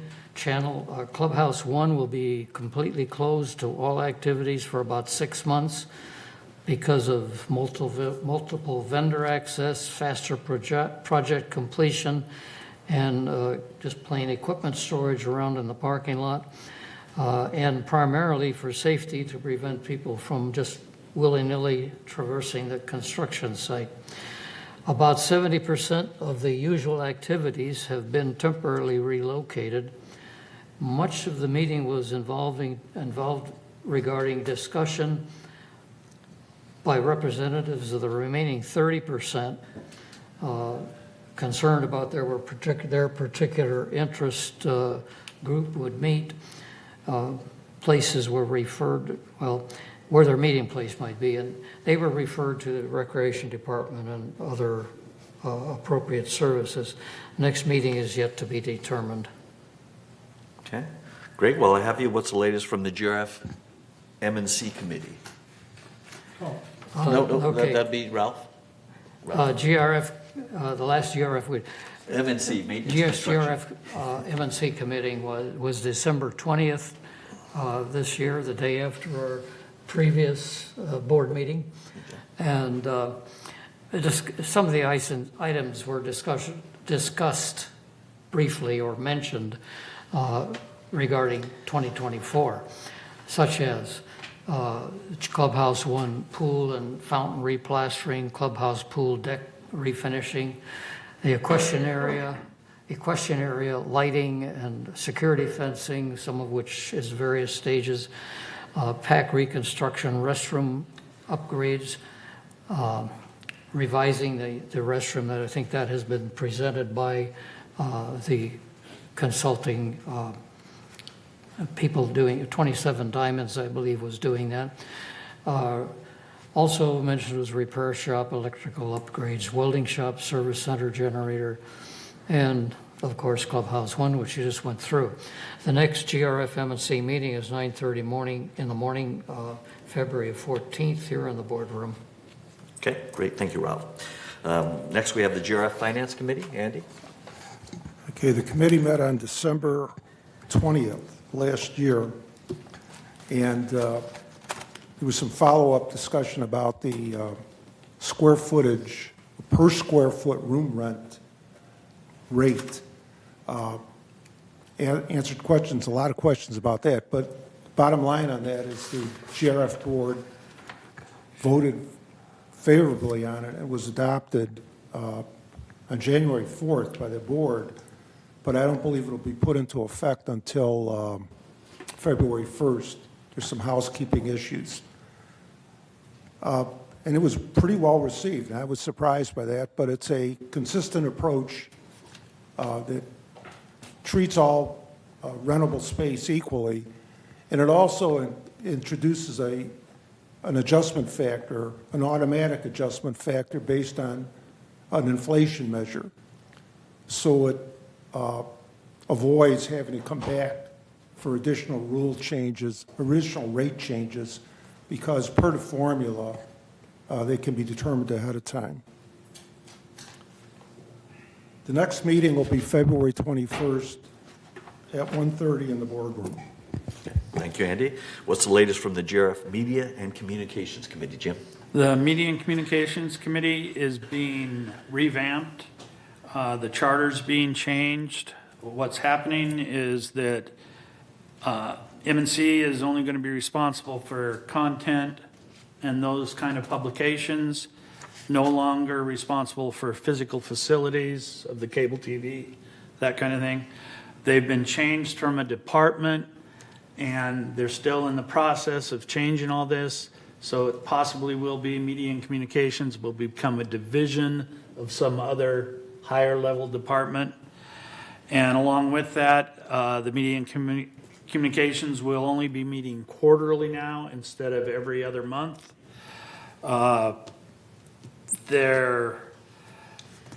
One problem is that they think they're only reaching about 50% of the village. It's one of those matters of you can lead a horse to water, but you can't make them drink. We have so many different means of communication that are provided to people, whether they read it or not. We can't help that. Everyone gets the Village Breeze delivered to their unit, and people don't read, people don't communicate. They come back and say, well, nobody told us that. Well, we show them where we told them from the Village Breeze, we showed them in the Globe, we showed them on emails, we showed them on What's Up in the Village. And so then again, we just need to encourage everybody to sign up for those emails, sign up for What's in the Village, and actually read what's going on in the village so you don't think you're being surprised. TV6 gives you information. All this information is out there in multiple forms, so anybody to say, I didn't know, it was because they didn't even bother to look. Our next meeting, because we're quarterly, will be April, and it'll be to be determined, because it's a whole new change to the quarterly instead of every other month. Great, thanks. Andy, you have any updates for us regarding the last GRF Space Planning Ad Hoc Committee? Yes, the committee met on January 3rd, and it was more of a kickoff organizational meeting. And Jim Hopkins, the president of GRF, sort of set some guidelines for the committee operating. And the biggest one is that the committee is to focus on the fallout from the problems at Building E. Now, we have space planning issues beyond that, but the focus of the committee initially and primarily will be on replacing Building E, whatever that means. And there may be space adjustments elsewhere throughout the village, but again, the focus is on replacing Building E. In addition to that, we asked for a lot more information, and I hope we get it. And we've been getting a lot of input from the boards on this, not so much the member residents, because they don't have the information. But board members, especially the United people, are very active, and we would encourage, if you have any comments about this approach, please come to the next meeting. And that next meeting is going to be on January 31st at 1:30 p.m. in this room. Okay, thank you. Next, we have an update of the Information Technology Advisory Committee. This committee, known as ITAC, is overseeing the development and implementation of a new village-wide computer system. We'll be implementing Dynamics 365, which is a Microsoft-based, cloud-based application developed to support large organizations. The first phase of Dynamics 365 will focus on our financial functions and activities. This phase was scheduled to go live in February, but that has now been pushed back 3 months to May of this year. This is a result of pulling in scope from the next phase into the current financial phase, as the pulled-in scope was more related to finance functionality than originally planned and was identified during the testing that was being performed. The advisory committee is working closely with IT to review the plans for the second and last phase of the Dynamics 365 implementation. IT is hoping to still complete the overall effort by the end of 2024, but the advisory committee is not convinced that this will be possible, mainly given the breadth of functionality and the impact to so many departments, employees, and even residents. The ITAC, which is a closed committee, is scheduled to next meet on Friday, January 26th. And finally, the following GRF committees have not met since the last third board meeting of December 19th, so there are no updates for these. The GRF Community Activities Committee, or CAC, last met on December 14th and is scheduled to next meet Thursday, February 8th at 1:30 p.m. here in the boardroom. The GRF Mobility and Vehicles Committee last met on November 6th and is scheduled to next meet on Wednesday, February 7th at 1:30 p.m. here in the boardroom. The GRF Landscape Committee met on November 8th and is scheduled to next meet on Wednesday, February 14th at 1:30 p.m. here in the boardroom. The GRF Security and Community Access Committee last met on October 25th and is scheduled to next meet on Wednesday, February 28th at 1:30 p.m. here in the boardroom. The GRF Disaster Preparedness Task Force Committee, or just Task Force, I guess, last met on November 28th and is scheduled to next meet on Tuesday, January 20th. Excuse me, that's not right. I don't think. 30th. January 30th, thank you, at 9:30 a.m. here in the boardroom. The Goodland Woods Village traffic hearings last met on November 15th and is scheduled to next meet tomorrow, Wednesday, January 17th. The GRF Website Ad Hoc Committee last met on May 22nd, and the date and time of its next meeting is to be determined. And the GRF Broadband Ad Hoc Committee last met on November 20th, and the date and time of its next meeting is to be determined. And that concludes our committee reports. We're now at agenda item 15, which is for the board to note any items they'd like to be discussed at a future board meeting. So far on our list, we have the 3 items that we talked about today and put onto 28-day member review and comment, which are approving the elimination of the low-flow toilet statement from compliance, elimination of the manner alteration conformance deposit fee, and the revision to the Architectural Standard 21 for patio slabs. Is there anything else anybody would like to add to be considered for a future agenda item? Okay. Looking around, seeing none. That's great. That's fine. We can add them at any time. We'll move on to agenda item 16, which is for directors' comments. I'll go around the room and see if any directors have any last comments they'd like to share. We'll start with SK. SK says no. Moon? Yeah, any decision we're making here have impact to the resident. So whenever we make a decision, we have to think about the resident. And also, we have to make an intelligent decision. We just cannot raise a hand or down the hand, just guessing it. And hope, we are not the professionals. Some of them some of you have been here much longer than I am, but still that does not make a professional board member professional at certain items. So we do need the data. We have to make an intelligent decision, and we have to think about what the impact to the resident. Thank you. Thank you. Ira, any comments? No. Okay. Ralph? No. Jim? No more comments. No. Okay. Chris? Andy? Reza? Thank you. Okay, no. I would just kind of comment on what Moon said. Yes, we need to make informed decisions, and it's up to us to be prepared, read through the agenda packets, ask questions during committee meetings and during board meetings if there's something we don't understand. And hopefully we're all doing that, so appreciate that. Okay, our business for our open meeting has now been completed. At this time, the monthly board meeting will recess for 20 minutes, and then the executive committee will reconvene to executive session. Thanks, everybody, for participating. Mr. Wieneman for hanging out with us. And thanks to everybody else for listening. Always a pleasure.